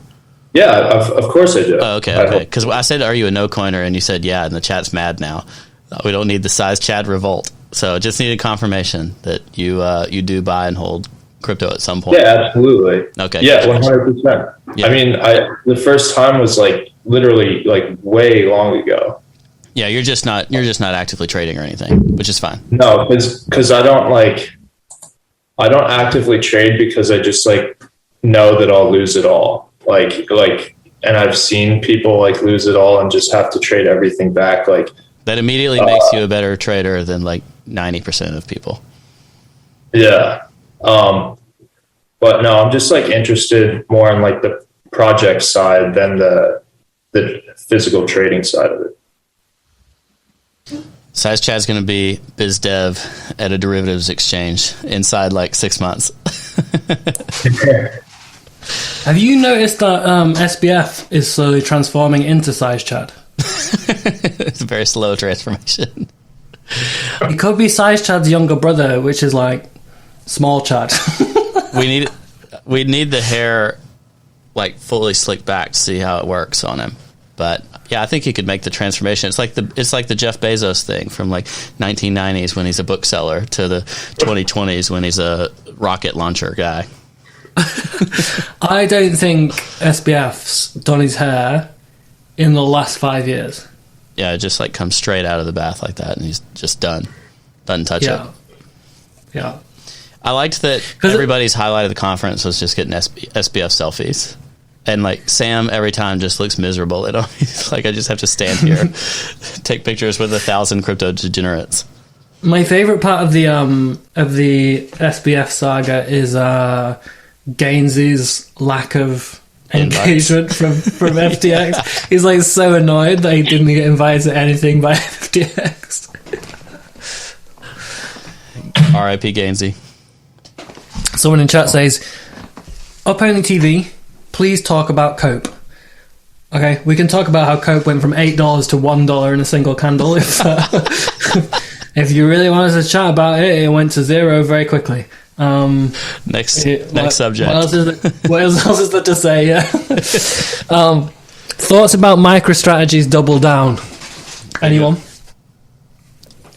They don't have to repay anything till like 2028, but eventually that's going to be a big problem for the market because they'll just keep averaging down, or like even if they're in profit, they'll keep DCAing, and at some point Bitcoin will go down, but he'll keep buying. Like, this doesn't have to be his last time that they raise. It doesn't matter if they're in profit for 5 years. He's a psychopath. He'll keep buying, and then they'll have to buy back. They'll have to sell back, and it'll be a problem whenever they owe those debts.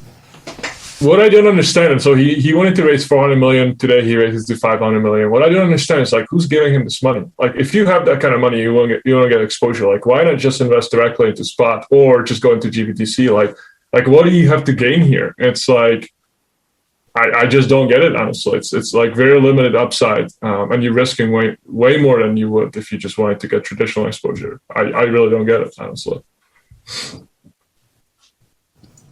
I think, right, it would be so much more bullish if he knew how to time the market. Like, if he didn't just buy the top like several times, it would be really bullish. Like, if he strategically raised money at the bottom of every dip to buy Bitcoin, it would be sick. But when he was like buying at 54k, like MicroStrategy has bought $13 million of Bitcoin at the fucking top, it's like now it just looks like cringe when he's raising low down. It's like he's going to buy every price, so it's like neutral event. We can just accept now that he will just buy no matter the price forever until he's a like trillionaire or until he dies.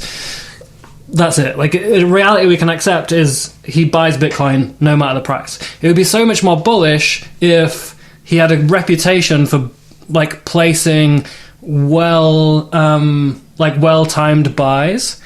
It would be amazing. Every time you get a dip and he'd post his fucking tweet, MicroStrategy is raising $500 million, you're like, hell yeah, we're at the fucking bottom, let's go. Now you're like, he's just buying the whole way down. He bought like 60k, he bought 58, he bought 54, he bought 52, he bought 40. Like this dude's just buying, he's just averaging up. What the fuck's he doing?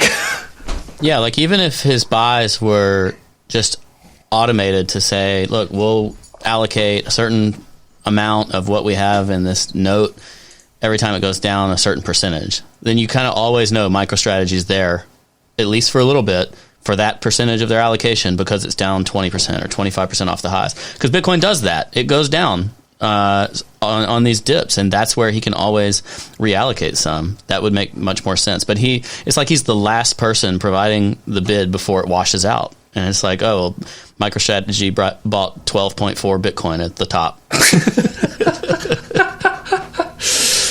Yeah, the video of him that Autism Capital has posted, they've like edited of like his like weird rant about there not being a second crypto asset is so weird. It's so weird. Yeah, he's a strange hero for Bitcoiners to have. And then we haven't talked about El Salvador at all. But like Cobie, this is what we talked about as what marks the top of a cycle. I don't know if you remember us talking about that in February. There is an Up Only TV episode. I don't know which episode it is, but there's two. There's one where I say Coinbase is the Bitcoin top, and there's another one a few weeks ago, maybe a month ago, that says Latin American, Central American country is buying Bitcoin soon. Just putting it out there. These episodes sometimes filled with alpha, not always just us getting drunk and talking shit about Miami. But the El Salvador thing is cool. Like, it's cool, right? Like, yeah, it is.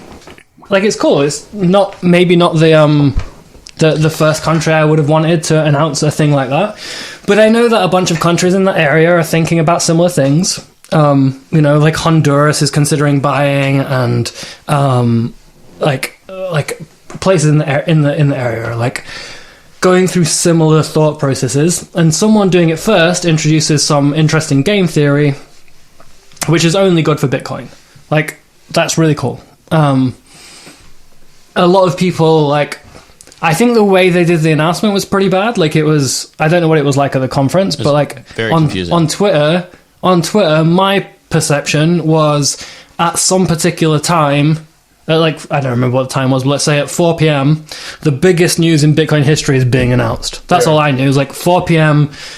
I have to be paying attention because this is fucking huge. Like, this is going to change everything. I need to pay attention. And it didn't happen at 4. It was like an up-only TV episode starting. It was like 70 minutes late or something. And then it was just like this. And I was like, okay. Like, it's cool, but it's not the biggest news in Bitcoin history. Like, Tesla buying was orders of magnitude larger than it. Like, even MicroStrategy allocating was probably bigger in impact. But the way that announced instantly creates an adversarial environment for people that want to take the opposite case, like for clout online. So then there was a bunch of people saying that this is nothing, and it's obviously not nothing.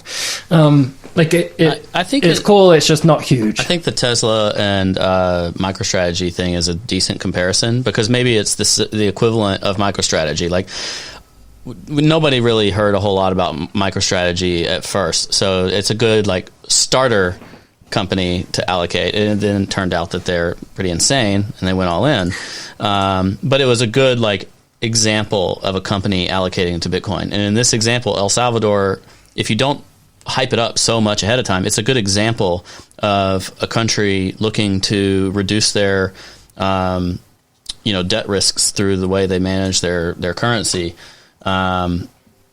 But it's not the same even as like say it was Brazil or Portugal or Spain or and then you get to like the UK or the US or whoever, India, like those, you kind of work your way up to those. It wasn't it's a good precedent for it'll start conversations inside the governments of many countries that have similar risks as El Salvador. And it enables more to consider Bitcoin the way they've previously considered things like gold or other currency hedges that they may have maintained. But it's not it's not as big as like a really significant country doing so. Plus, there was like this equation of, oh, well, this makes us love El Salvador and love this new president, when there's potential serious critiques of the way he's come to power and what kind of potential autocracy could exist in the future based on the way he's structured the government and all these things.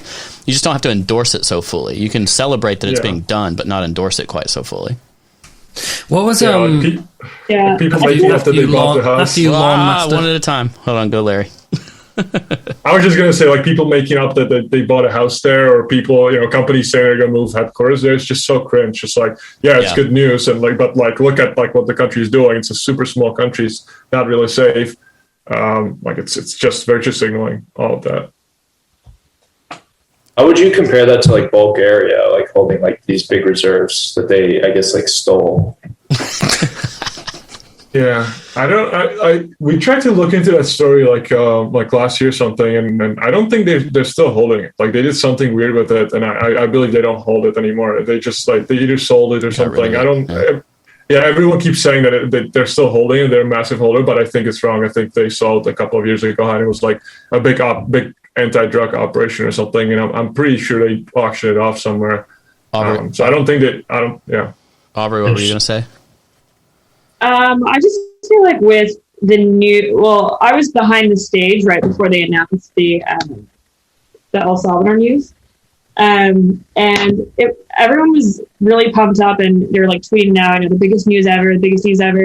And I just feel like when you hype stuff up that big, it falls a little flat. There's just like a lot of corruption, obviously, in El Salvador. And I think the Bitcoin community, a lot of times, are always behind things that are just because they're happening, they just make it the hero phrase. And I really do appreciate what Michael Saylor's done for the industry, but at the same time, I mean, no one knew what MicroStrategy was before he came around. And great guy, like, mutuals on Twitter, don't hate me for this take, but I feel like it's like the Elon Musk thing. It's a lot of hero praising. MicroStrategy is essentially a Bitcoin ETF now, and I feel like I just think it's kind of gross, and it's like hypocritical to the thesis of what Bitcoin's built on. And there has to be the first to do something, but I just think the hero praising, country praising, I'm moving to El Salvador, I'm moving to Miami because Francis Suarez is making it crypto friendly. It's just dumb to me. I don't know. I think it's a little cringe. Yeah, for sure. What I find interesting about the Tesla MicroStrategy narrative was like there was this big narrative like institutions, corporate treasuries are going to allocate to Bitcoin, and then two companies did it: MicroStrategy and Tesla. That was it. Right. Like no one else did it. And they were like, they're never going to sell. These institutions have strong hands, and Tesla sold They all 4 weeks later. Yeah, and then they told us they were testing liquidity. It was like, we're just testing the liquidity. Yeah. Like, bro. Same. The due diligence process over at Tesla must be absolutely fucking insane. I think internally it must be not what we think it is. Because how do you go out? Imagine doing comms for Elon Musk.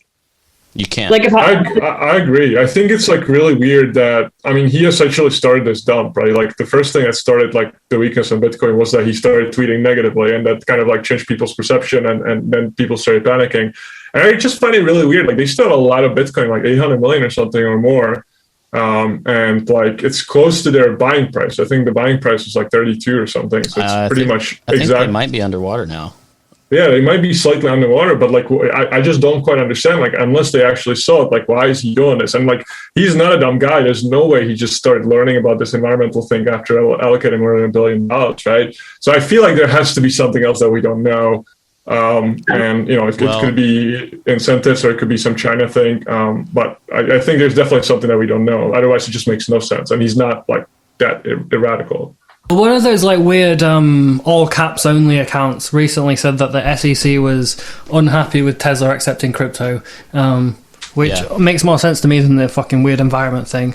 I think it must have been something like subsidy related or something, or China related, where you know he was kind of forced to do it. I just don't believe it.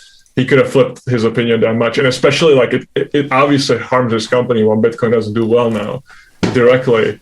So I just don't understand why. And also like the liquidity isn't as great as it was when he bought. So like right now, if he wanted to exit a nearly $1 billion position, it just wouldn't be really easy. Like you would really drive the price down. So I really like can't understand that motivation at all. So I think it was although I do question that. I do question whether you can't exit $1 billion position, because if you actually do some crypto cred on-chain analytics shit, there's like people dumping way more than billions per day at the moment. Like 2017 accounts selling 30 to 50k Bitcoin on FTX. Like they're just sending like so much to FTX and liquidating it. I assume liquidating it. Maybe they're using it as leverage to buy fucking weird dog coins, but I imagine they're liquidating it. They haven't moved it for 4 years, so. The market seems to be able to absorb quite a lot of that now, but I think all of the buy pressure is just spent on absorbing stuff. Like the Bitcoin chart has looked tragic since like February. Yeah, for what it's worth, I think that we are probably right around where their purchase price was. The announcement was when we were just under 39K. That's what caused the like Tesla Chad candle. But I think they bought sometime in the week or two before that when it was like maybe 32 to 34. No, I think they disclosed the price to us. It was like 32 and a half or something, 33. Yeah. So we hit that today. Yeah. We hit that today. So they were at break even today. So it makes no sense.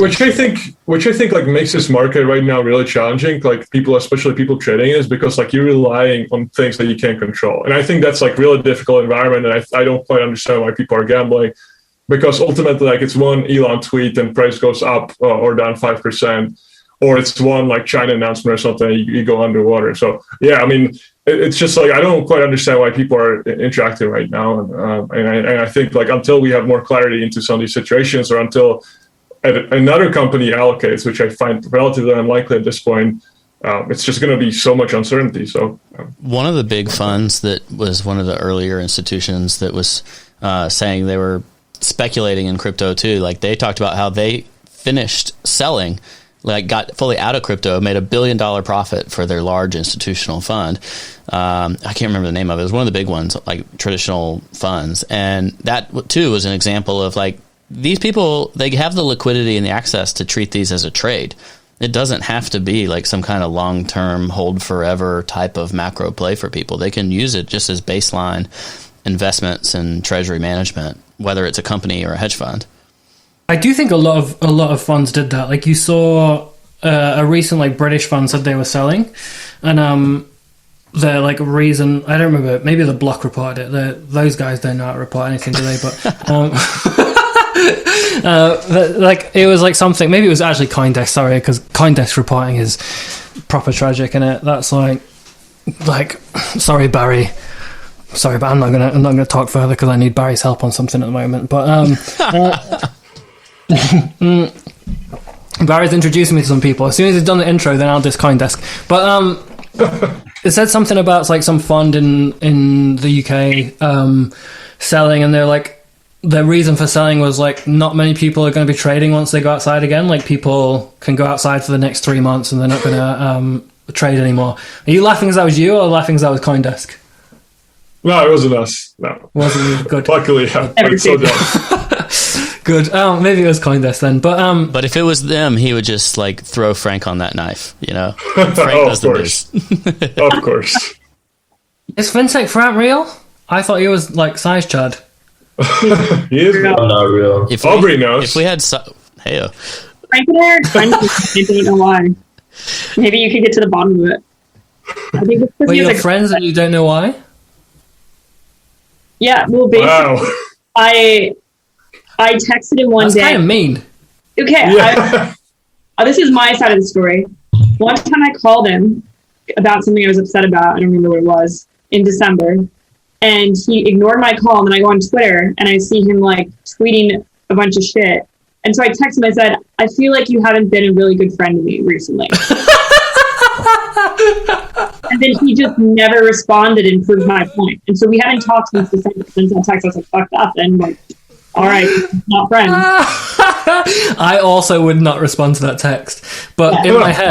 in my head, you knew Frank as well as you knew me. So it's like kind of out of nowhere. Frank and I are actually really, really good friends. We've been friends since like 2017.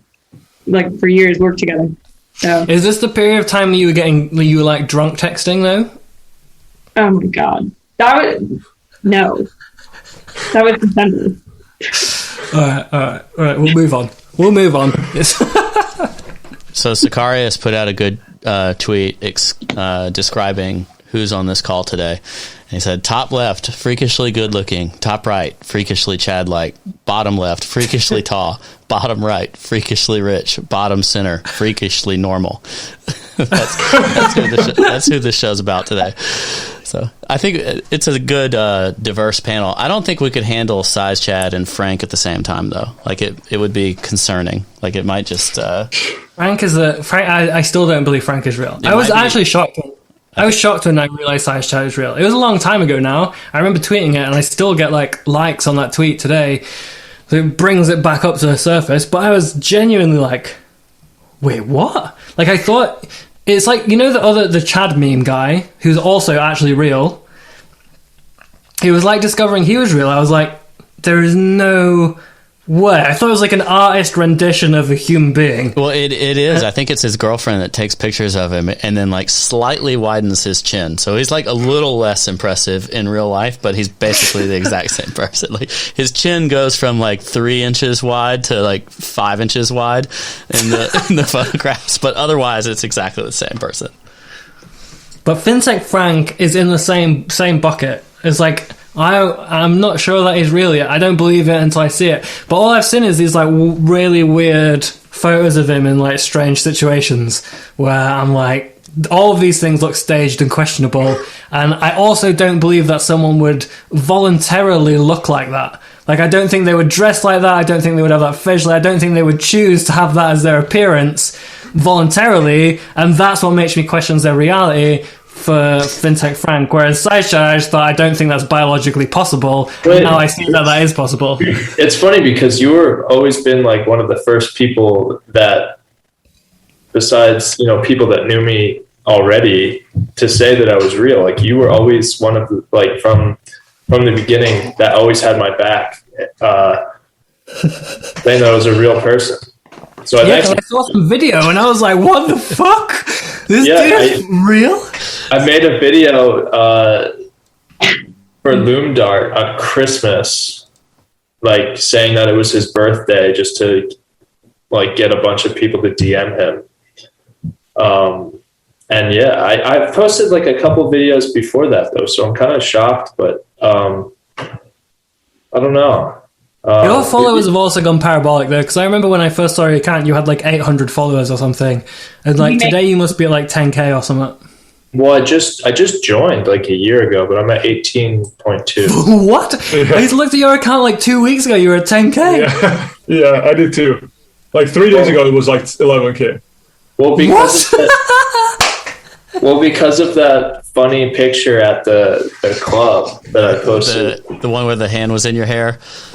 You're just aggressively over you. And then it's funny because the same thing. It's funny because the same thing happened like the next day, and like Beta snapped a picture without me like knowing, and I was just like, it was just funny. Like I didn't like, it wasn't like staged or anything. We were just like kind of like standing there, and he just like wanted to make fun of me in like a group chat with like some of our friends, and then I was like, oh, I could post this. This is like pretty funny. Nothing like too bad about it. So I mean, I was kind of surprised it blew up. But I was like, crap, before I posted it, I was laughing to myself for like 5 minutes, just like reading it. But my follower account has passed the Lolli account on this stream, so I think I can quit now. That's the flipping. Yeah, I tweeted that out the other day, and I thought maybe people wouldn't think I was, or maybe they think I'm serious, and then I tagged the account, so I just took it down. But now that you've flipped followers, do you ask for like a raise? Do you ask to be CMO or something? Yeah, I think that's how it's going to happen next. I'm just going to take over the company, or I'm out. I'm kidding. If the co-founders are still watching, I'm kidding. If the co-founders have made it to this point, they're already drunk. Like, they're drunk already. Like, there's no way they've made it to this point sober. I got a text from my normal friend saying, like, I don't know why I tune into this. This is terrible. Welcome to the show. It's so good. In chat, I saw, like, this is not even about crypto, I'm not watching. And then another one said, they're talking about tokens, I'm leaving. And I was like, look, we have no excuses for this. You like tune in, if you're tuned into this right now, like, we don't know what the fuck you're doing. Like, it's your fault, it's your decision. Oops. It's also our decision how we ended up here, but look.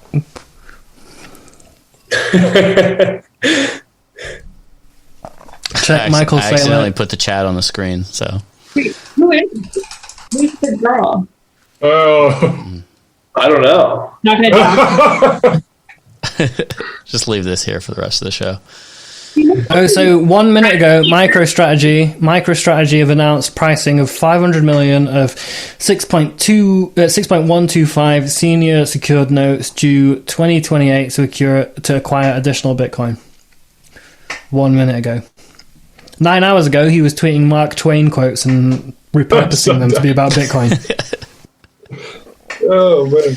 His tweet about Mark Twain on Bitcoin says, whenever you find yourself on the side of the majority, it is time to pause and reflect. Which sounds like a bearish tweet. That sounds bearish to me. Is like, when you find yourself on the side of the majority, fucking sell. That's what that says, but maybe I'm wrong. I'm new to this. I'm new to Mark Twain and trading.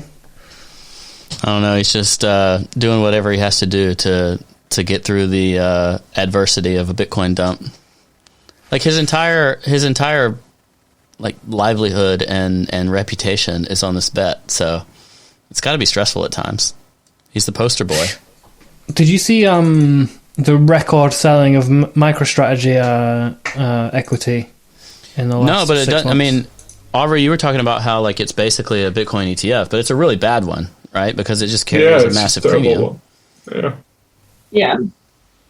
I mean, I feel like him and Pomp tried to rally like the last few dips, and they bought the last few dips, but they were buying the top for basically the entire past me. Yeah, but they were buying with so little money. I mean, it was like almost inconsequential. That's why, like, I don't understand why I even do it, right? Like, it kind of shows like he's just completely out of it. He's buying like $5 million of Bitcoin. Like, what the fuck? I mean, Pomp Pizza had to be one of the biggest top things of the cycle, right? Yeah. Or Bitcoin pizza, whatever he calls it.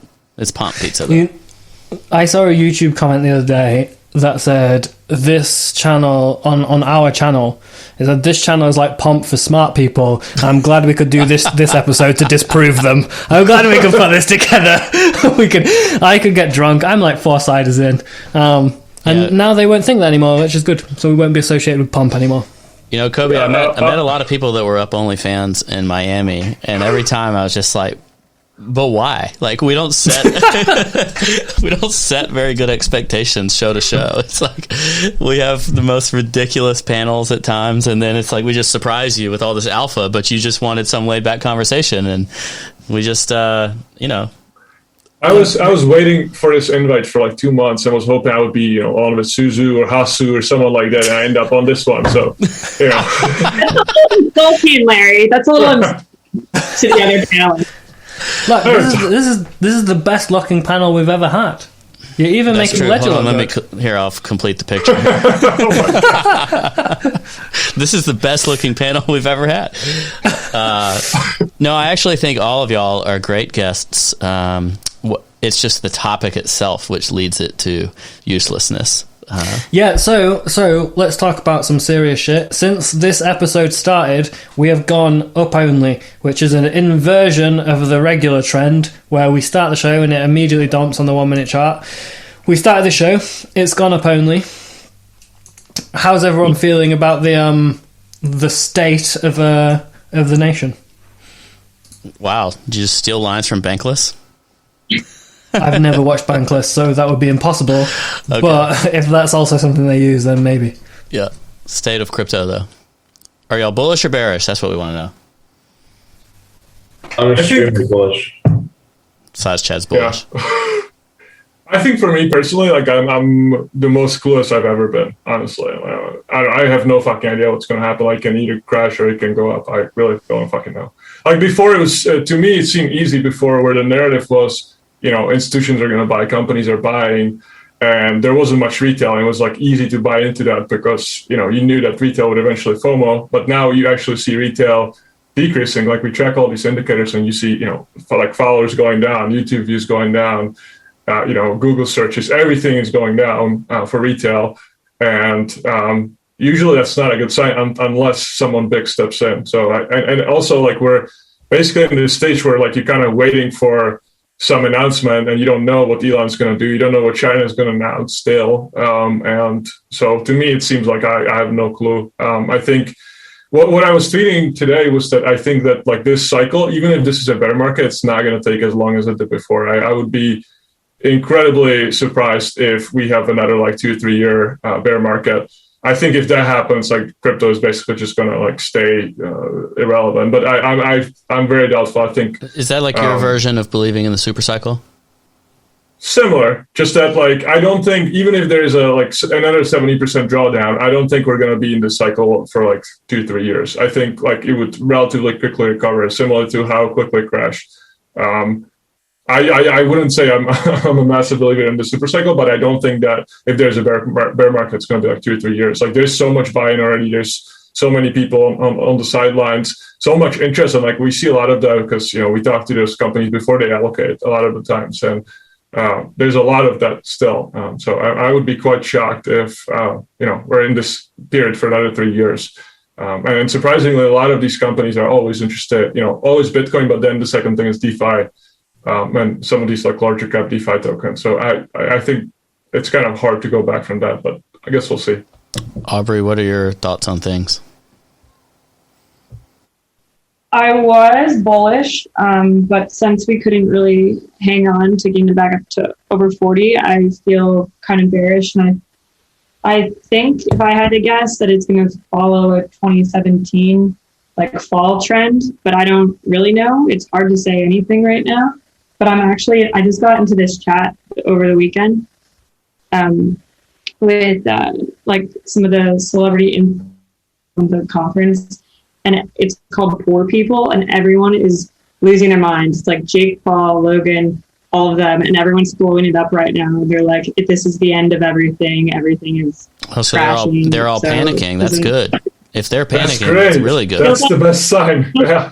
It feels like the celebs and the people who are pumping shit. This is a good indicator that. Are you going to get kicked out of this group for doxing everybody in this chat? Because I'm here for it if you are. They're not. No, they don't. They won't watch this. Oh, okay. It's fine. Sure, they won't. It won't. Jake, I think Jake might watch. Jake has telegrammed me every now and again about the show. Ever since we had a weird phone call. Oops. Read it anyway. Hi, Paul. But yeah, I'm a little bearish right now. Yeah. All right. Cobie, what are your thoughts? Is this a mini bear before we continue on, and we just going sideways for the rest of the year? What's the deal? Look, I've got my 5th drink, and I need to open it, and I don't want to spill it, so I need to concentrate only on that for a moment, and then I will answer your question, I promise. Okay, that's fine.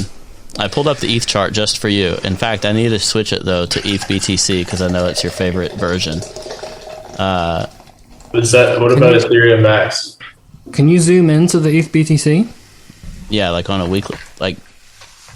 No, like reduce the time frame from week to like hourly? 4 hours. 4 hours. 4 hours. Okay.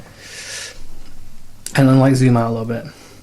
I mean, that's weird, right? That's different to what you would expect. You would expect that when everything goes to shit, ETH BTC also goes to shit, but it's possible. Ridiculous. It's possible that we're discovering that Ethereum has better entropy than Bitcoin, and potentially Ethereum has a more sustainable future. However, I'm very, very biased, so whatever. For me, like in general, if you look at the Bitcoin chart, it looks really fucked. Like, I don't think I've seen Bitcoin price action this bad since 2012, like the 2013 April crash. Like, it's really tragic. It's like the bid has completely dried up. Like, the people who were selling at 60K, like, ideally you want them to start rebidding again at some point, right? And it's kind of like they went, look, there's a bubble, we'll buy at 20, we'll buy the all-time high breakout, we'll sell for a triple, and then we'll abandon this asset until next time around. Like, the bid has just completely dried up. Like, the daily is currently green, just slightly green, which is good. And you can, if you really want to go paint some shit, you can paint like one of those wick-off accumulation things along the bottom of the current Bitcoin chart. But it looks really tragic. It hasn't like made a new all-time high since like fucking April or something. Like, and the April all-time high was about 1% higher than the March all-time high, which was about 1% higher than the February all-time high. Like, if you've been a Bitcoin maxi, I think it's been incredibly painful. Like 2020 has been pretty painful. 2021. 2020 was great. Who knows what fucking year it is? I don't know what day it is. But whereas the ETH chart, like the all-time high was in the middle of May, and the price is still higher than it was in like fucking April. So like, yeah, price everyone's is not fucking wrecked since April 27th. Yeah, like everyone's fucking wrecked, but like no one's as wrecked as the Bitcoin maxes. It's like it's super wrecked for them. They didn't even get the bit where it went up before it crashed, and like across the board, it looks pretty bad. Like, you have to weight probabilities on the potential things that can happen. So you can say like, what are the potential futures? Like, if you go to the chart and you like scroll to the left a little bit and you want to draw some future potential charts on there, and then you want to weight them by probability, and then you want to take the rewards from playing each of those potential scenarios out. None of them look too good. There's a couple of like up only things, and there's a bunch of catalysts left for ETH. My real hopium, like the remainder of like my bull hopium, is in the ETH BTC chart, which looks really good. like could be actually playing out complacency right now. But if it isn't playing out complacency, looks really good. It goes towards the 0.1. Surprisingly good. I didn't think it would look. Yeah, I didn't think it would look this good. Which kind of suggests that ETH could prop up the whole market. Like you could get a recovery, like an upwards sort of wedge on ETH, whereas Bitcoin looks really tragic. But like it looks bad, dude. Like no one can tell you that. Look at this and like tell you it looks bullish. Like the bullish arguments are in the lower probability sections, and I'm gonna get a bunch of abuse on Twitter for this. It's not fun to say bearish shit because like people just like fucking get angry with you. So like, like, we're gonna call the show Up Only until the end of time. Like we're never gonna change the name. It's way funnier to have a Bitcoin and the ETH chart go to like literal $100 while the show's called Up Only than it is to change the name. It's funnier to be called Up Only forever. So we're never changing the name. Although people still make the down only joke in our mentions about 12 times a day. Every day. Like this is the worst joke ever. Like, you should rebrand. I made a new logo. It's called Down Only. Yeah, you should rebrand to Down Only. Like, bro, like you think you're the first person that made a joke? The fact that you made that joke months after everyone else is a really bad commentary on your craft. Like, but the bull hopium that remains is ETH BTC looks really good. Ethereum by itself looks okay. So if you go to ETH USD and ignore that Bitcoin exists for a moment, it looks kind of bad, but it looks kind of bad in a old school Bitcoin kind of way. Like can still recover away. Yeah, like you can recover from that. It looks fine. Whereas if you look at the Bitcoin USD chart, it looks bad in like a proper, like Peter Brandt has seen these kind of charts before 170 years ago when he was trading like fucking precious metals or some shit. Like that looks bad in a way where I haven't seen in my entire trading history. This reminds me of the wheat chart in 1942. Yeah, like there's like I don't recognize this chart. This looks like something that I've never traded before. I don't recognize the asset behind this chart. So my comments on it should be taken with a pinch of salt because like I don't know what's going to happen because I don't recognize what I'm looking at. Whereas Peter Brandt, who's traded a bunch of weird shit, he probably knows what this is about. Maybe we can ask John Bollinger. What date is John Bollinger coming on the show? Soon. John Bollinger, 22nd of July, 22nd of June. We can ask John Bollinger because he's 150 years old as well. He'll be here in 2 weeks, and he's a total Chad, so we're excited to have him on there. Why do you guys think it's better to just look at the chart and like analyze like how it looks versus just look at like the stuff that can actually reverse a lot of this? Like I feel like, you know, like whatever, like can be like, you know, PayPal building a stablecoin on Ethereum. It can be, you know, some large company like Apple allocating, all of a sudden like everything is blown up again. So like why do you guys look at this in the short term? It's kind of weird to me. The thing is, right, all those things you just mentioned, none of them actually matter, do they? Like, practically, they don't matter. Like, when we were in a bull market and, like, Tesla bought Bitcoin, they were buying $1 billion of Bitcoin. That is in no way a catalyst for Bitcoin to go up $10,000 in a single candle. Right. But the thing is, we're in a bull market, people are excited, anything sets them off. When you're in a bear market, bullish news is nothing. It's like a fucking wick. It's like, who cares? Like the supply and demand equation is the only thing that matters, and any like random news that you can get doesn't impact it so much. Like people like to attach news to the narrative, but the only thing that matters is like how many buyers are there, how many sellers are there, and there is no news that happens that fundamentally changes that equation in a material way. Like Tesla buying Bitcoin didn't change the actual amount of people that want to buy Bitcoin. It only changed the margin trader speculators on a 1 to 2 week timeline. No other companies bought because Tesla did. Like no one fucking did anything. Like we're not sitting here going like Apple followed Tesla and then Facebook followed Tesla.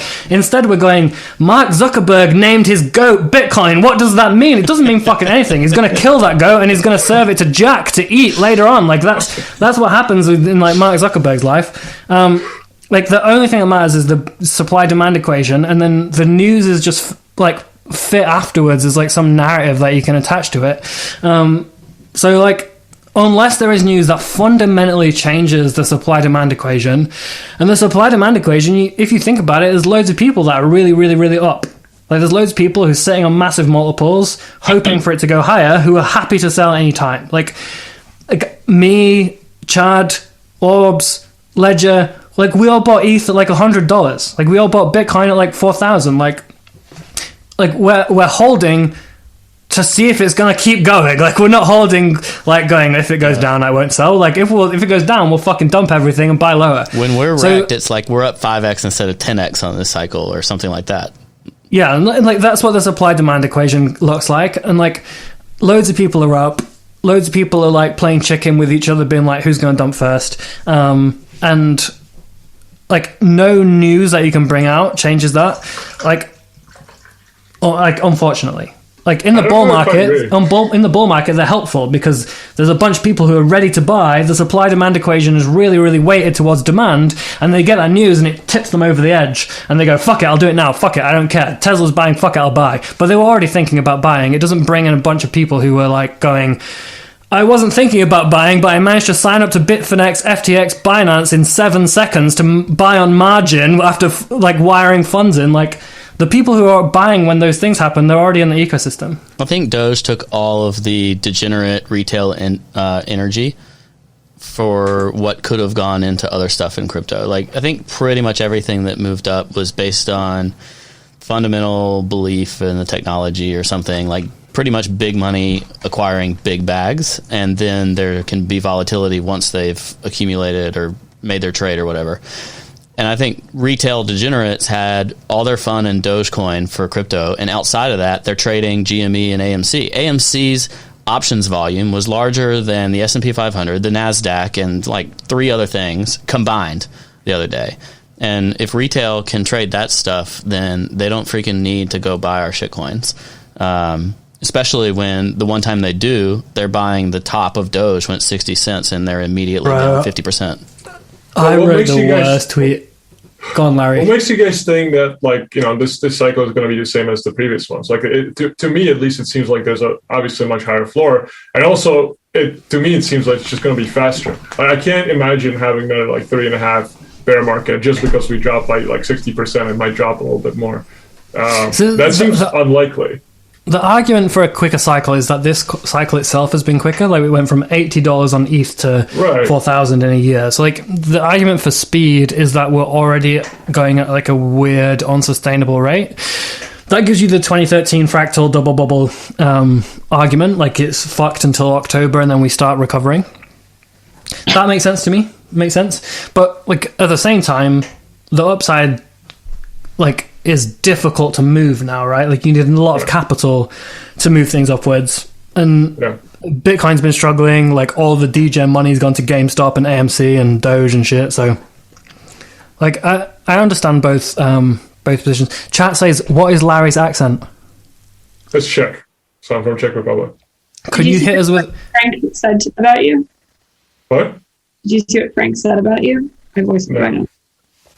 On Twitter. Wait. Just on Twitter now. Doge went up like 8,000, 9,000% from like this year. Is FinTech Frank actually watching this right now? Probably. I mean, he doesn't work, so... I apologize for dissing your Tash dude. Is anyone working at the block?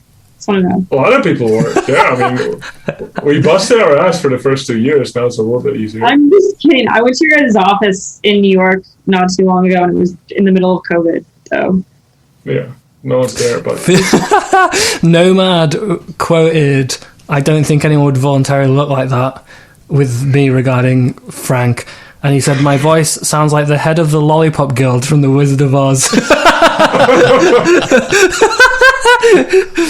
That's all right. At least I don't look like a nonce, mate. Doge was 0.004 cents on December 31st. And it's still at 33 cents. So anybody in crypto that like held through any of this, like freaking, what's his face? Who was our first? Dude, I'm blanking. Our first guest ever. Australia. Come on. Keep going, mate. I'll leave it to you. Don't look at chat. Don't look at chat. I'm not. Don't look at chat. Go on. Go on. Bitlord. Marin. My brain is broken. Like this is. See, I'm a non-functioning person. All they had to do was listen to him, and they're up like 100x, and they're still up a ton. Like you could have bought. Like it was so stupid to buy like 5 cents, and they're still up 7x on the year, buying at 5 cents. And a lot I of bought retail on that show. I bought on that show. Yeah, that was down But here. live on that show, Gainsey told me to buy $1 million worth of Doge. Here. I said, hell fucking no, I'll buy 100 grand. And I sold it at 7 cents. I bought it 1 cent, sold it at 7 cents, and I felt like a fucking genius. That was it. I was like, I've made the trade of the year. I made like 7x overnight. That was it. Yeah, I mean, it's nuts. So, like, even though maybe they didn't sell the exact top, or maybe they did, who knows, it doesn't matter, because when you put it on linear, sure, it went to 69 cents or whatever. It's down 50% from there, but the people that were early, and like, they could sell on any of these, call it capitulation, and they're up many multiples. But the retail volume just increases the higher up you go, and they all end up underwater.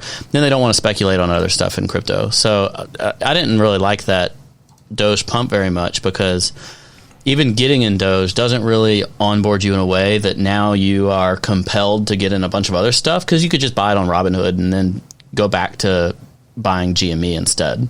So I don't think it was a very helpful retail on-ramp. I killed the chat. Yeah, I posted the worst tweet ever. Like the ETH, like 2 weeks away from the ETH top. I posted like, some people are still waiting for the GameStop short squeeze, and like the ETH versus GameStop outperformance since I wrote that is like so bad. Like ETH is down like 50% and GameStop's up like 70%. I think I would have just been better not tweeting a market buying GameStop. I'm such a bad trader, dude. Bubs in the chat says Aubrey is chatting with SizeChad on the side. Yeah, we're DMing right now. That's why we've been over. Cobie, should we do the thing? Well, the final question. Yeah, should we do the final question? It's been 2 hours and 10 minutes. Astonishingly, we've kept a steady stream of viewers this entire time. All right, we can do it. So the question we ask every single chat viewer, every single guest, at the end of the stream, to give our chat viewers some alpha, some wisdom, a learning from your life, a catchphrase that they can learn and chant to themselves before bed, like some piece of alpha that they can use to make themselves happier, richer, more fulfilled, healthier, more attractive, have a wider jaw, like a more filled jaw, like out of the like whatever he looks like that looks fucking nuts, dude. But like some piece of information that they can use to make their lives better, that if they haven't tuned into this stream, they wouldn't take it away. They wouldn't know this learning. Something that's been passed down through your family line that they can take away and use as their own. What you got? I'll give you all a moment to think while I keep rambling, because someone in chat said Cobie seems a tad more drunk than usual. I'll go. I'm ready. Hold on. I think Cobie secretly wants to stay on as long as possible, because ETH's been pumping the entire time we're talking, so he's afraid it's going to dump as soon as we get off. As soon as we're done, it's going to fucking zero. So I just need to get back to break even. Yeah. All right, go Chad. SizeChad. Well, just like reading the chat right now, somebody said 4chan equals true alpha. I actually do believe that, because it's like the lowest part of like the internet, and like you could say what you want, but like you knew like Trump was winning the election in 2016 if you logged in. But you also thought he was going to win this year, so. No, they were bearish this year. No, it was pretty. The sentiment was mixed, because there was like a lot of. It was mixed because there's a lot of like shills from the other side, but I would didn't they also think that you could go to Domino's to catch pedophiles though? I'm not sure. That was just David Seaman. But I would say my like little piece of advice or like wisdom is just to like just relax and let like the talent do the work. Like, don't overthink things. It's nothing you're doing is like that hard. Just relax. The SizeChad's alpha is like, just do what comes naturally. Just chill. It's fine. Everything's going to be all right. I tend to believe that. Yeah. I mean, everyone like tends to like overthink things, right? Let the talent do the work. In your case, is the talent like in this area?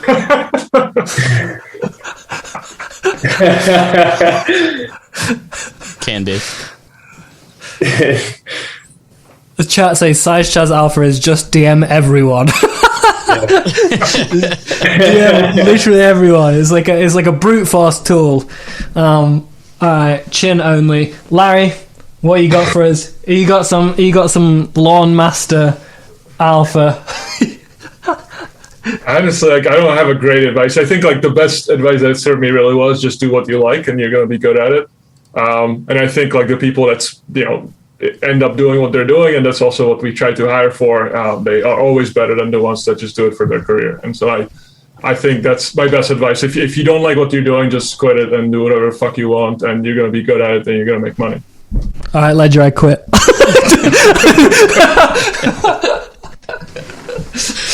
Aubrey, what have you got for us? Have you got some learning that's been passed down through your family line that you can pass on? Maybe it comes directly from the Catholic Church and you can recite as some Old Testament right now, but we need something. We need something. The chat is desperate.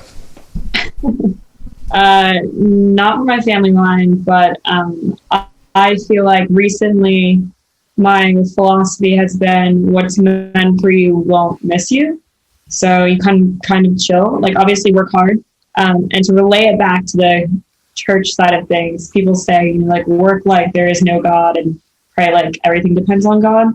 And I feel like if you just work hard, things will come to you and you don't have to be so freaked out about everything all the time, which kind of relays us back to the just chill. Who said just chill? That was SizeChad. Well, you can have those in your vows at the wedding. Your alpha from both was just chill.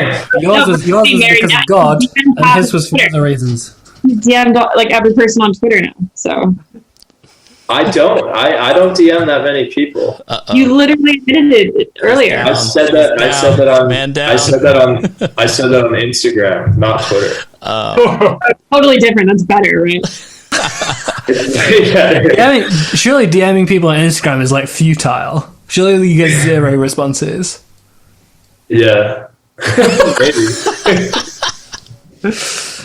Alright. Is that a hash mask behind you? It is a hash mask, yeah. I think, I don't even know what I bought, but I bought like 20. Made some good money on it, now just back hold because it's worth like 0. Nice. Ledger, the alpha was so bad, it's your turn to give some alpha. Alright. You put me on the spot. I never have to give any alpha in here. I'm sorry.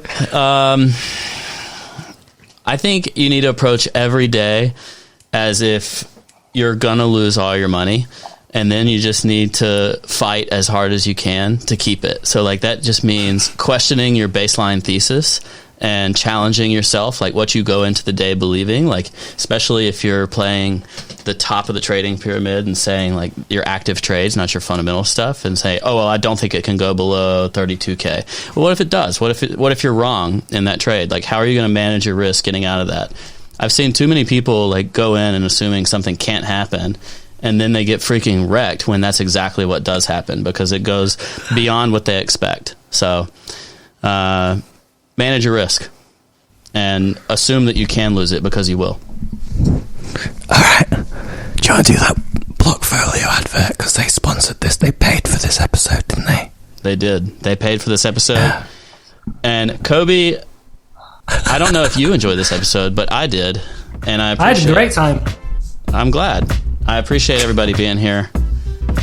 Go to uponly.tv/Blockfolio. You should onboard there. You should exit all crypto markets if you must. If that's what you think, if that's what you get out of this, you can do it on Blockfolio. Uponly.tv/Blockfolio. But I don't think you should. Take your time. Have fun. We'll catch you next time. Bye-bye.